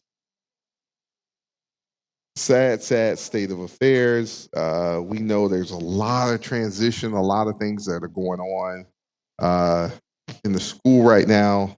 We'll come back to that after our call. Caller, you're on the Hail Wildcats Gridiron Show. Welcome. Hey, this is Oscar calling in on the show. First and foremost, Hail Wildcats. Hail Wildcats. You've been pretty active over there on the comment side of the house, Oscar. Go ahead, man. Welcome to the show. Yeah, because I love my Wildcats, but it's hard watching Wildcat football.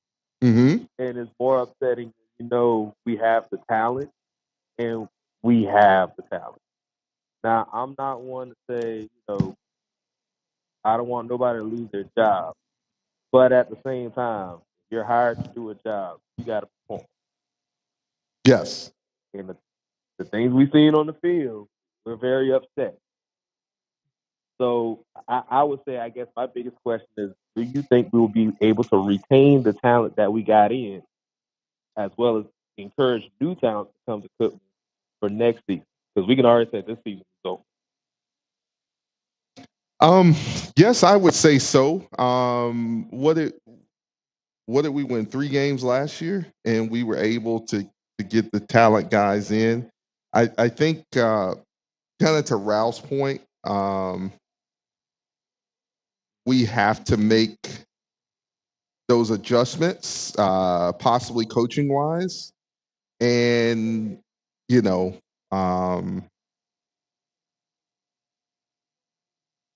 and that will help players come in. Because, there were some players who did not come to Bethune-Cookman because of some of the coaching staff, this past year. So you have to look at making those adjustments. When you do your end of the year, your exit interviews and things of that nature, you have to have a real big talk with yourself and, know what you're looking to do. If you're looking to build a program, you have to get the guys in here who are going to truly help you build that program and help get you to the level where you want to be at of winning a championship. So, Oscar, those points are well taken. But Daryl, I want Wildcat Nation to understand one thing, and it has not gone well so far for Coach Woody and his staff. But I don't care who you bring in here right now. Yeah. Until you get the infrastructure fixed in athletics at Bethune-Cookman, you can bring Vince Lombardi in here. He wouldn't win. Don Shula, he wouldn't win. Our problems, we're not playing well.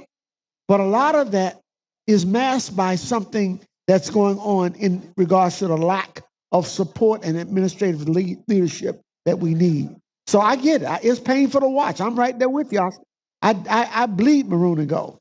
But I'm not crazy enough to think that just by going to get another coach, miraculously is going to turn things around. We got bigger issues to deal with, and it starts with our leadership. I'm not talking about the president. We need a president. But right now, we need an athletic director to step up and do his job. And if you're not going to do the job, leave. Get out of here. Go back to Cali. That's where we are right now. Well said, Larry. Well said. Thank you, guys. Yes, sir. Thank you, Oscar, man. We look forward to talking to you and keep on following us. Yes, sir. Yeah. Definitely. Have a good night, man. Hail Wildcat. You too. 386-287-1226. 386-287-1226. What you thinking about over there, Ralph? I'm thinking about what we've been talking about all night. I'm thinking about Ikebini. My man win one. I want to win one.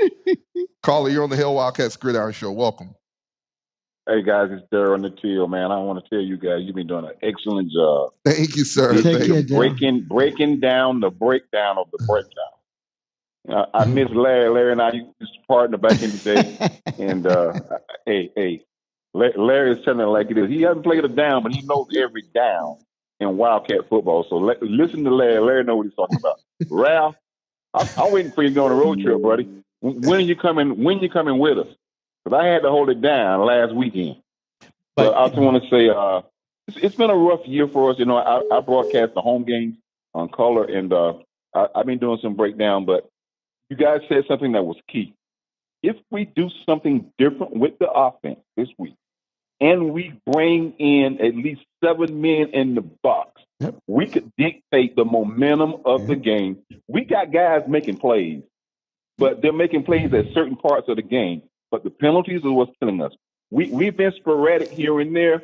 I will not give up on these kids. Never. There's a lot undertone in what's happening with the adjustments and things like that. I just think after 18 months, Coach Woody has had an opportunity to evaluate his team and his coaching staff. And there must be some changes. That's what I got to say, guys. You said a mouthful. Well stated. Said a mouthful, my brother. And you hold it down for him on the trip now. I'm dependent. I am dependent on you. It's a dinner. You're going to Mississippi. I'm going to MISSISSIPCI. Represent, my friend. Represent. Are you going to have a whole catfish like Ralph had the last time we were there? I'm gonna eat whole catfish. All right, there we go. There we go. All right, D, okay, man. We'll take talk care to of the you. deal. All right, man. Hail Wildcat, brother. Hail Wildcat.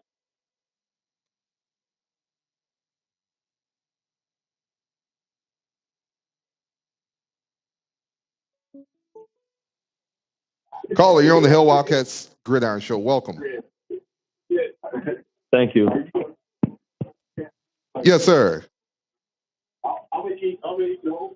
Hello? Yes, can you hear me? Yes, sir. We can hear you.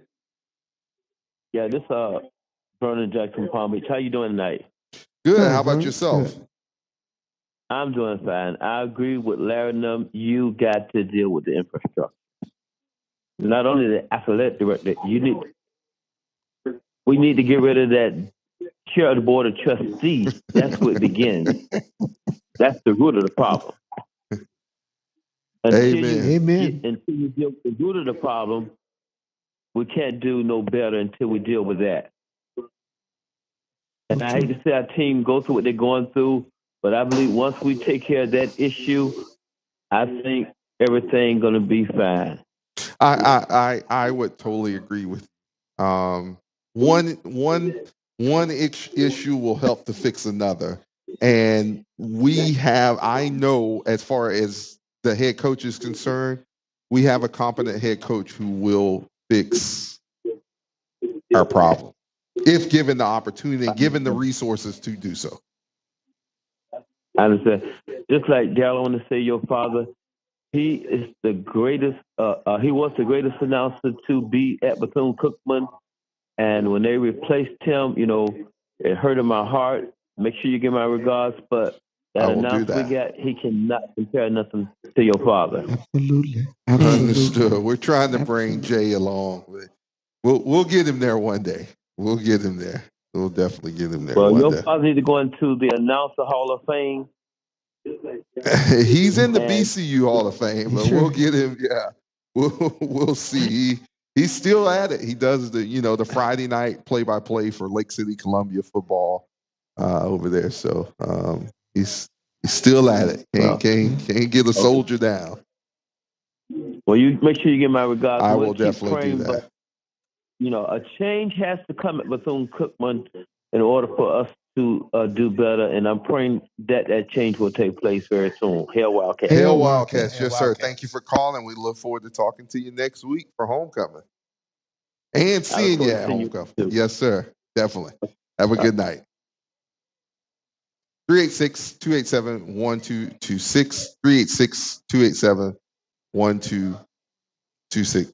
That's the number to call. Guys, no matter what season we're having, I tell you what, Hail Wildcats Gridiron Club is going to throw a heck of a tailgate for homecoming.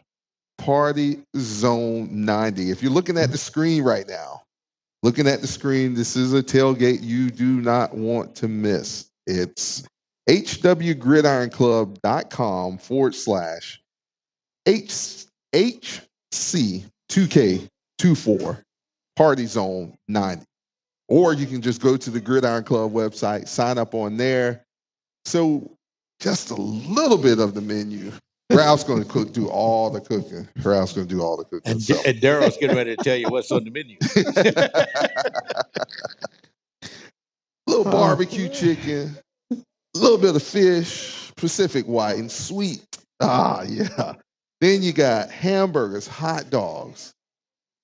Got a little dirty rice. Little sauce coming in. You got, what else you got? My main man over there.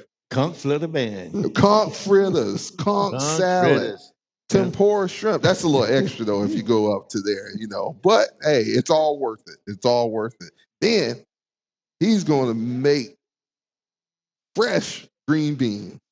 Oh yeah. And then we're going to have some potato salad and baked beans there, right? Yes, indeed.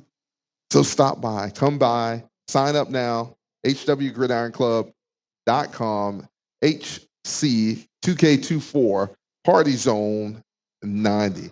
Guys, while you're there, if you sign up for a meal or what have you, each time you sign up, you enter yourself into the contest we're going to be raffling off a Florida Classic ticket. So we will be the home team this year. We're going to raffle off one of those tickets. So as many times or as many meals as you buy, you'll be entered into that contest. So we're looking forward to giving that ticket away here on the Gridiron Show. So, 386-287-1226. 386-287-1226. My man Oscar say, come. Oh, man. He said, come on by, Oscar. We got it. We got you. We got you covered, brother. Spot 90, man. Third row, bro. Yes, come on by. Come see us. We're going to have the good, guys. So make sure you stop by and see the Gridiron Club. Caller, you're on the Hail Wildcats Gridiron Show. Welcome. Hello, gentlemen. How y'all doing this evening? Wonderful. Good. How about yourself? I'm doing all right. Doing okay, guys. I'm sure you guys have already talked about our performance this past weekend. And we have another one this weekend, too.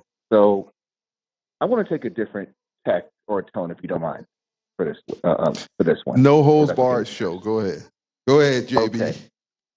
I think the question we need to ask ourselves is, are we really sports fans? And I think I asked that last time I called him. I'm going to take it from a different tack this time. If y'all remember a couple years ago, we made a splash hire for an NFL Hall of Fame. We was the talk of the town, the talk of the HBCU universe, and that didn't really go as well as we thought it would be. I think the question we need to ask ourselves is, was he dismissed because he wasn't the best fit, or were we dismissed because our feelings got hurt? And here's what I mean by that. If you recall, with everything that took place with the Facebook Live videos and everything else, our university was in the news. And we were getting covered everything from Roland Martin to YouTuber off script. And everything was put out there for us to see. All of our dirty laundry was broadcast. And of course, the change got made. Mm-hmm. Now, did the change get made because we thought we had a good coach? Or did the change got made because we got tired of being front page story? Here's what I mean by that. Because with all the bad press that came from the interim president, I forgot which number that was, and to the chairman of the board, and of course, like all of his quotes that were kind of a mess as well, to that so-called pet talk, what I call shameless display of former coaches and players going to that locker room scolding the current players because of what they were saying. Now they got their guy. And even though that some things may not be fair to Coach Woody right now and everything that's happening and to the former current players and whatnot, the question still remains. And it's going to come up, and of course it may not be fair to him because there are other things happening behind the scenes.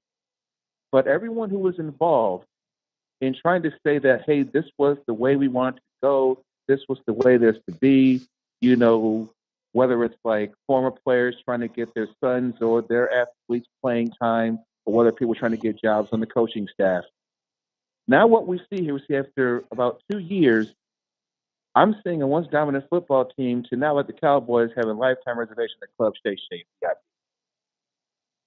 So the question we have to ask ourselves, once again, this may not be fair, but it needs to come up and whatnot. Did we create this situation ourselves because we got tired of being in the headline, because we got tired of being embarrassed?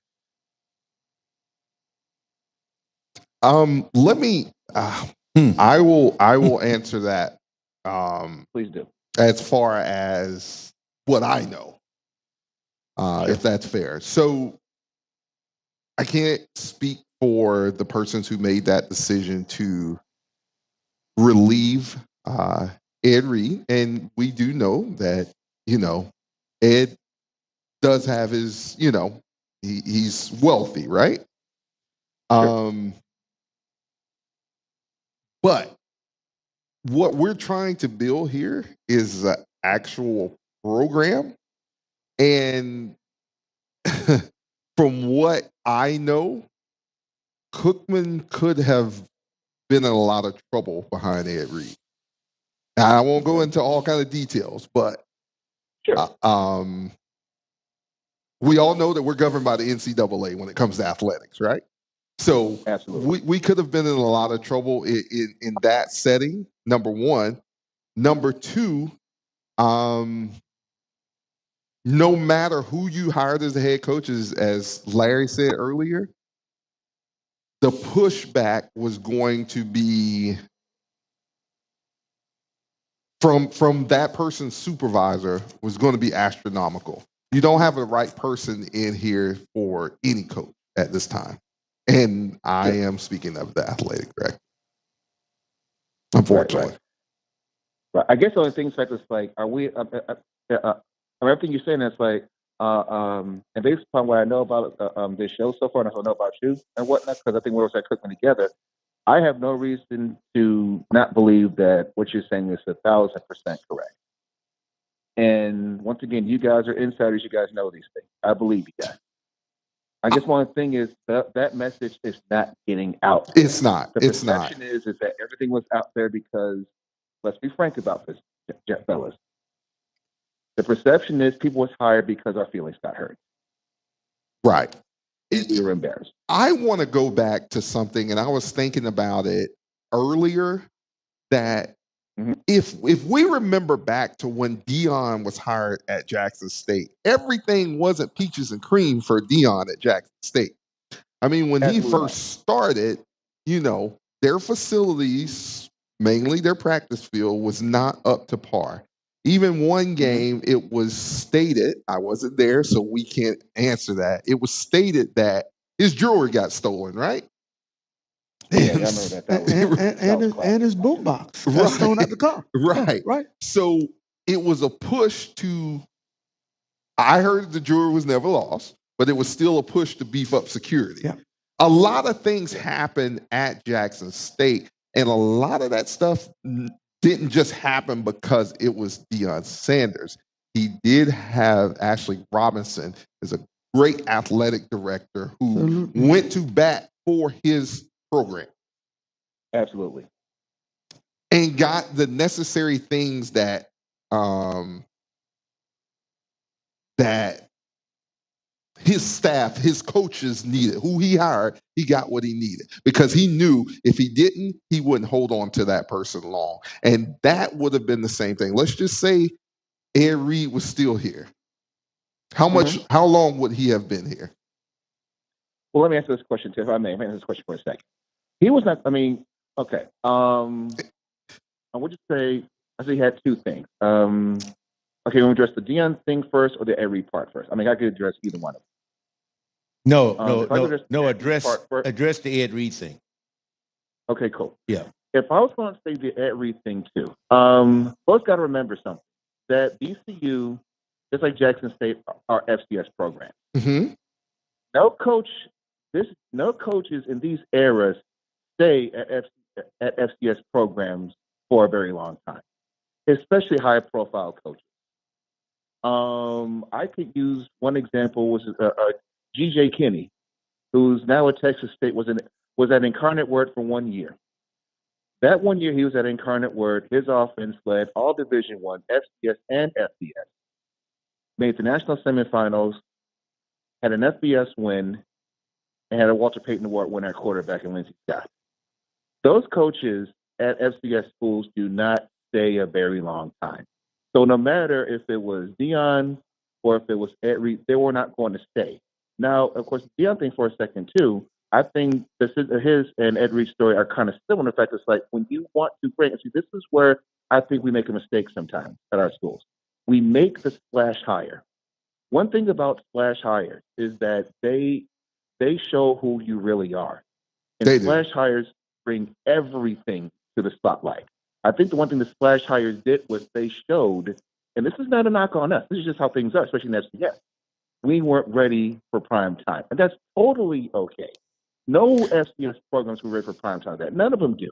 I think the issue becomes is that when people are not ready for prime time, and then the backlash comes, we take it personal. It's not a personal thing. No FCS program could experience what we were looking for. I think we were just looking for the spotlight, was looking for all the positives that the HBCU comes, but when you there's no saying, sunlight is the best detergent. Once that spotlight is on you, then everything is shown. And I think for a first time for a lot of us, whether it's Jackson State, Deion at Jackson State, or Ed Reed at Cookman, a lot of the stuff was being shown, and we weren't prepared how to handle it because we was just looking at, our sports is going to be mentioned on ESPN now. Now we're going to get all this coverage. Now we're going to show all the good things that we do, but they show everything that we do, especially when you're high profile. Oh, yeah. And like everyone has said, we don't have the infrastructure for that. In fact, just with the knowledge I have, Ed Reed wasn't the first coach offered to come here to Bethune-Cookman. He was the third. He was the third, right? And the two before him almost turned the job down like multiple times. Yeah, multiple times. And I'm talking about the first one is a big name. Yes, sir. See, everybody making a big deal about Ed Reed, but he was the fourth choice. He wasn't the first choice. Yeah. And then secondly, you're thinking he was going to turn something around, and the guy has absolutely no coaching experience. None. Oh, absolutely. None. Absolutely. But let me finish. Sure. Reggie Steers was a splash hire too. NBA All-Star. Well, he's supposed to bring in $5 million. Let's look at his track record. You hit and miss on these guys that make all the publicity. All of them ain't going to turn out the way you think they're going to turn out. The guys who make it at FCS want to make it at FCS and have put the work in and don't mind crawling on the ground to get where they want to go. A guy with Ed Reed, but my impression of him, I don't know the man personally, he had wanted everything the way he wanted it before he ever started. So I don't know. I just... But to piggyback that, the splash hire, which I think is even bigger than the Ed Reed thing, talking about the AD, Reggie Theus, you give him two salaries. You give him the basketball coach salary at $200,000 a year. Then you turn around and give him the athletic director's job, and he's never been an administrator at any level of higher education. But that's directly on the board chairman of Bethune-Cookman Trustees. That's him who hired that. He created that. So there we have it. Yeah. I agree with y'all 10,000%. Fellas, thank y'all so much for speaking to this. I'm not sure if you guys have done this before because I started listening to you guys over the last couple of weeks or whatnot, but whatever y'all do, please keep having these hard conversations. We will do that. Alumni, they're listening, alumni, ask yourself, what are you prepared to do? Amen. Are you prepared to cut off the purse strings? Are you prepared to raise the money to buy someone's contract out? Of course, it's up to y'all. There you go. Hail Wildcats. Hail Wildcats. Hail Wildcats. Have a good night. Thanks, man. We look forward to talking to you again. Absolutely. Good night. 386-287-1226. 386-287-1226. Think we're going to need backup to get out of here, but we'll make it. That's why we got you. Yeah, exactly, Ralph. I got you, big dog. Caller, welcome to the Hail Wildcats Gridiron Show. Welcome. Hello. Hey. Yes, How sir. you doing? Good. How about yourself? Good. Hey, I'm a caller. I've been following you guys for a while. Well, we're glad to have you on the show. Yes, sir. Yes, sir. I just wanted to comment on the last caller. Okay. I just want to comment on the last caller. Yes. We can you hear me? Yes, we can hear you. Go ahead. Yeah, I just want to comment on last caller. I called last year with the same sentiments about the AD being the head basketball coach, a double salary, where you really can't focus on the overall progression of the athletics because you're doing double duties, right? Mm-hmm. And so, I feel like at this level, when you're competing on the FCS, you really need to have focus on one particular area. If you're the head basketball coach, that's your job. If you're the AD director, then you need to focus on the broad thing, the whole athletic department, making the correct hires, taking yourself out the situation of coaching and put more emphasis on leading and directing the program. My son played there a few years ago. We was part of the whole evacuation, traveling to and fro a couple years ago. But I still followed the program because this program gave my son opportunity. And I will always be indebted, and my son will always be indebted for that. He graduated from Bethune-Cookman, which is a major milestone in his progression to get a start in life. But when we look at the Bethune-Cookman program, we talk about Ed Reed. May or may not have been a good thing. I say may not. Well, everybody don't handle situations in the eyes of other people in the way that he handled the situation. Yeah, it could have been done different. But like one of the guys on the show said, it's a hit or miss. But what you did get from him was we didn't have the infrastructure, but we had the possibility to gain, funding. And it's all about funding. I don't care what you say. No program is going to be successful unless you have money backing it. Yeah, we can say that, we don't know if he could have brought funding in, but what if we say he could have? I know Bethune-Cookman has been through a great turmoil over the last couple of years, but it's a great institution with a lot of rich history behind it. But when we look at the football program and the overall athletics, we think about a few years back when Bethune-Cookman was, that was beating everybody in football. everybody when the Jenkins was down there. I know it's a totally different era now, but we need to find some type of leadership that's going to separate yourself from being a coach and focusing directly on one job, that's leading the athletic program. You say Steers was a big-time hire, big splash hire, but I don't see anything that he's done that somebody else that Ralph Street could have did. Well, Ralph was kind of being cynical with that too. So you all are along the same. You're on the same path. But has he won a SWAC? Has he won a SWAC championship? Has he won a SWAC championship? I mean, I'm just stating the obvious. No, sir. We're right along with you. Is what we're saying. It's just Yeah. We all in agreement. But the big picture here is that we got people in leadership that's seeing things through one set of lenses. They're not seeing the broad scope of things, right?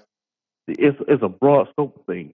And I think that once the institution realize there needs to be a separation from a director, coach, and a director that's focused on what's the best decision for this university. Not just, trying to save money. I don't even know if they're saving money. But the overall thing should be what's best for the athletic program and the university. Until you get that, you're going to spin your wheels. You're going to keep spinning your wheels. You're going to keep spinning your wheels, and you're going to end up with the same result. By this time, 10 or 12 years pass, now you're left stock of the SWAC. Everybody's scheduled for homecoming. And I don't think that's fair for the players. I think the players deserve more. I think the university deserves more. And I'm just speaking, and I don't have a dog in the fight this year, but I do follow the program still. Because, like I said, they gave my son an opportunity. But I just want to say, Hail Wildcats. Hail Wildcats. I'm always gonna be a Wildcat supporter, but it's heartbreaking to see what's going on. And a lot of times people try to cover up stuff, and when they try to cover up, it's worse than what it actually is. And I think it needs to be a whole total overhaul. That's just my personal opinion. we concur. Absolutely. Thank you for calling in, man. We truly appreciate it, and keep on watching the Hail Wildcats Gridiron Show. Amen. Yes, sir. Have a good night. So, man,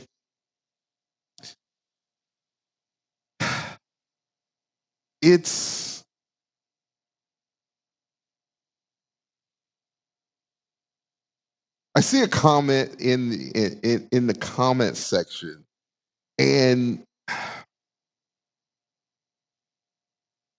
I'm with you, Willie, but at the same time, the common sentiments coming out of the fan base is, you're going to have a hard time raising money when nobody likes the person who is kind of in control of it. It's just you're pushing up the stream without a paddle. You really are. I mean, and it doesn't mean that anybody doesn't love Bethune-Cookman. There's a lot of us who really love Bethune-Cookman.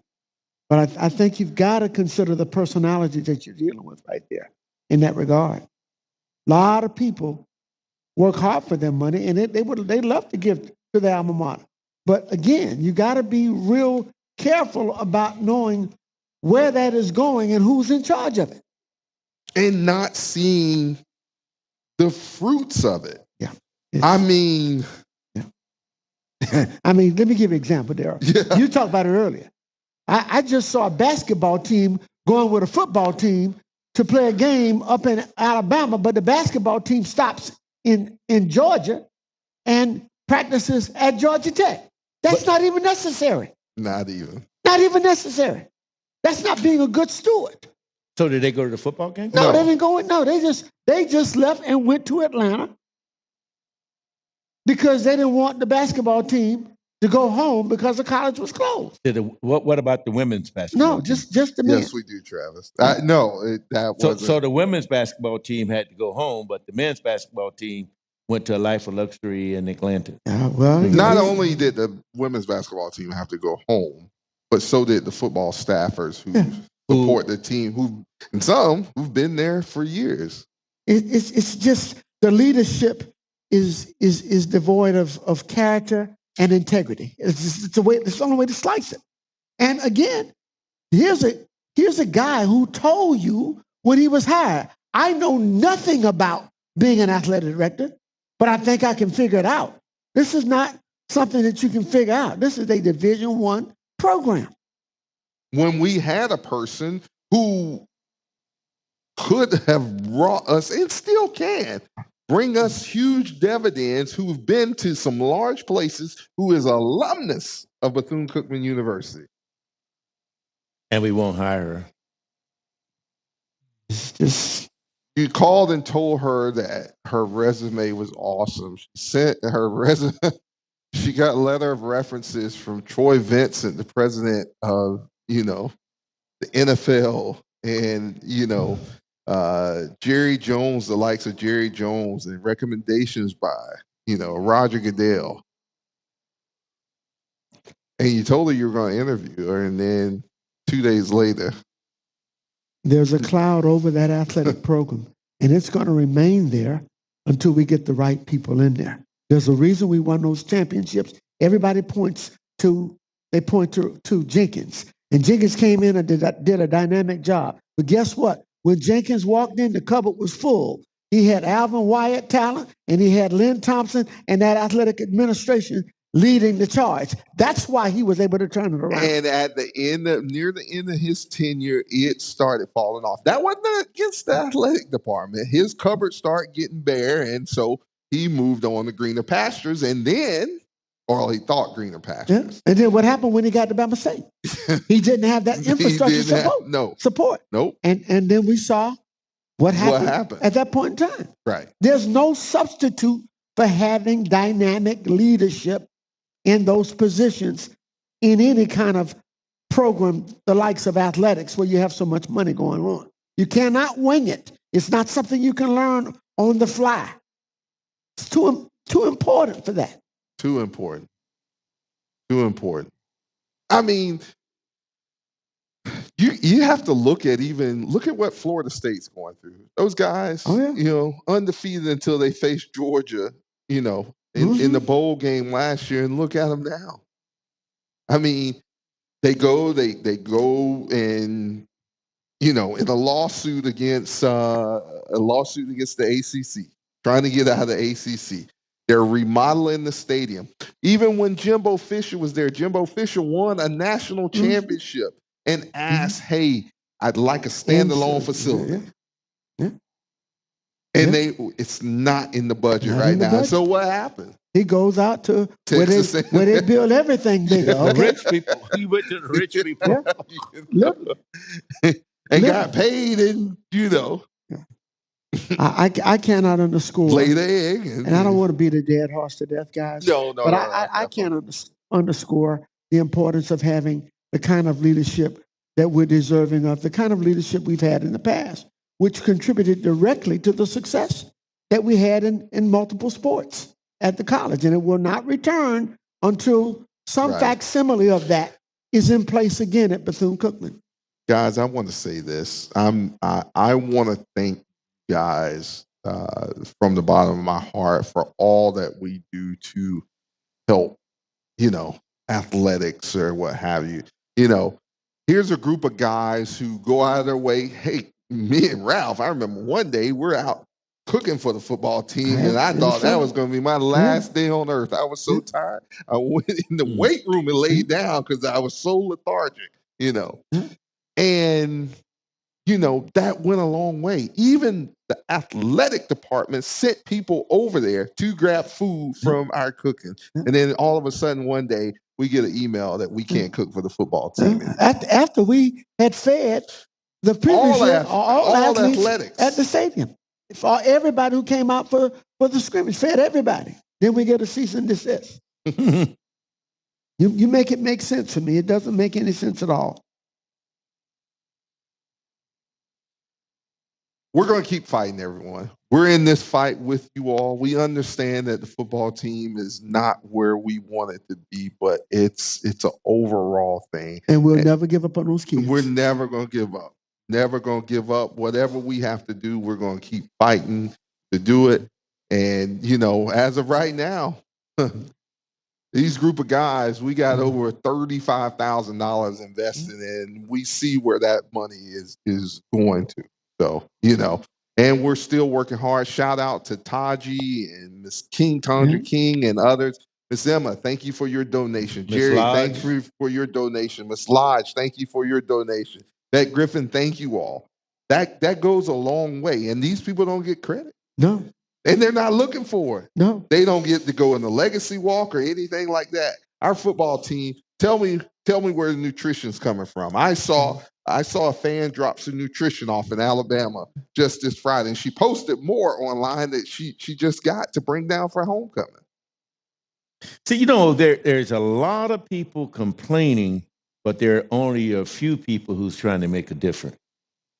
I mean, and coming all the way to Alabama to give the football team something, to me, is extraordinary. But again, there's a lot of people saying, if we would have done this, this, and that, and I understand that, but we didn't do this, this, and that, and this is the situation we're in, and we just got to pull ourselves out of it. Again, I can't give up on the kids. I mean, I don't give up on my kids. I can't give up on someone else's kids. So we got to stick there. And those of you who have canceled your plans to come to homecoming, I know you're disappointed. I'm disappointed as well. But, you know, we can't give up on the kids, and we can't give up on Bethune-Cookman University. Man, I mean, tough times aren't going to last forever. They do not last always. Tough times aren't going to last forever. Just hang in there. And I think the school and the football team's going to get it all turned around. But they're going to need our support. Absolutely. Those are your closing words? Those are my closing words. My man. Larry? I think he absolutely nailed it right there. You know, when I think about Bethune-Cookman, I saw a post today by Nelson Mandela, and it's so apropos to Bethune-Cookman. It says, "Fools multiply when wise men are silent."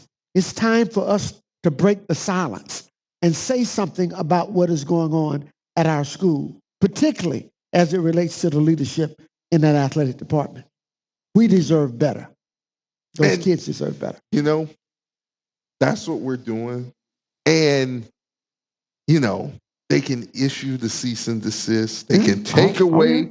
They can take away your media passes, even though you're helping spread the word from them, and they see you every football game. No matter what, Timbuktu, they still see you, but they can't stop us. Can't stop us. And that's what we're going to do. We're never going to give up. We're going to keep on fighting. And if you want to listen to a show who's going to tell you just how it is, you're tuned into it right now. Thank you, everybody, for watching the Hail Wildcats Gridiron Show. For Mr. Ralph Smith, Mr. Larry Wesley, for Mr. CC Cruse, who we hope to have him back for homecoming. You think he'll be here? Can we take bets on that one? I was gonna say, you think he'll be here, Ralph? I don't know. Don't ask Ralph. I love you, CC. Make sure you go on, sign up. We'd love to see you at our tailgate. Hail Wildcats, hwgridironclub.com/HC 2K24 Party Zone 90. We look forward to seeing you there. Come meet the staff, Hail Wildcats, and have a good night.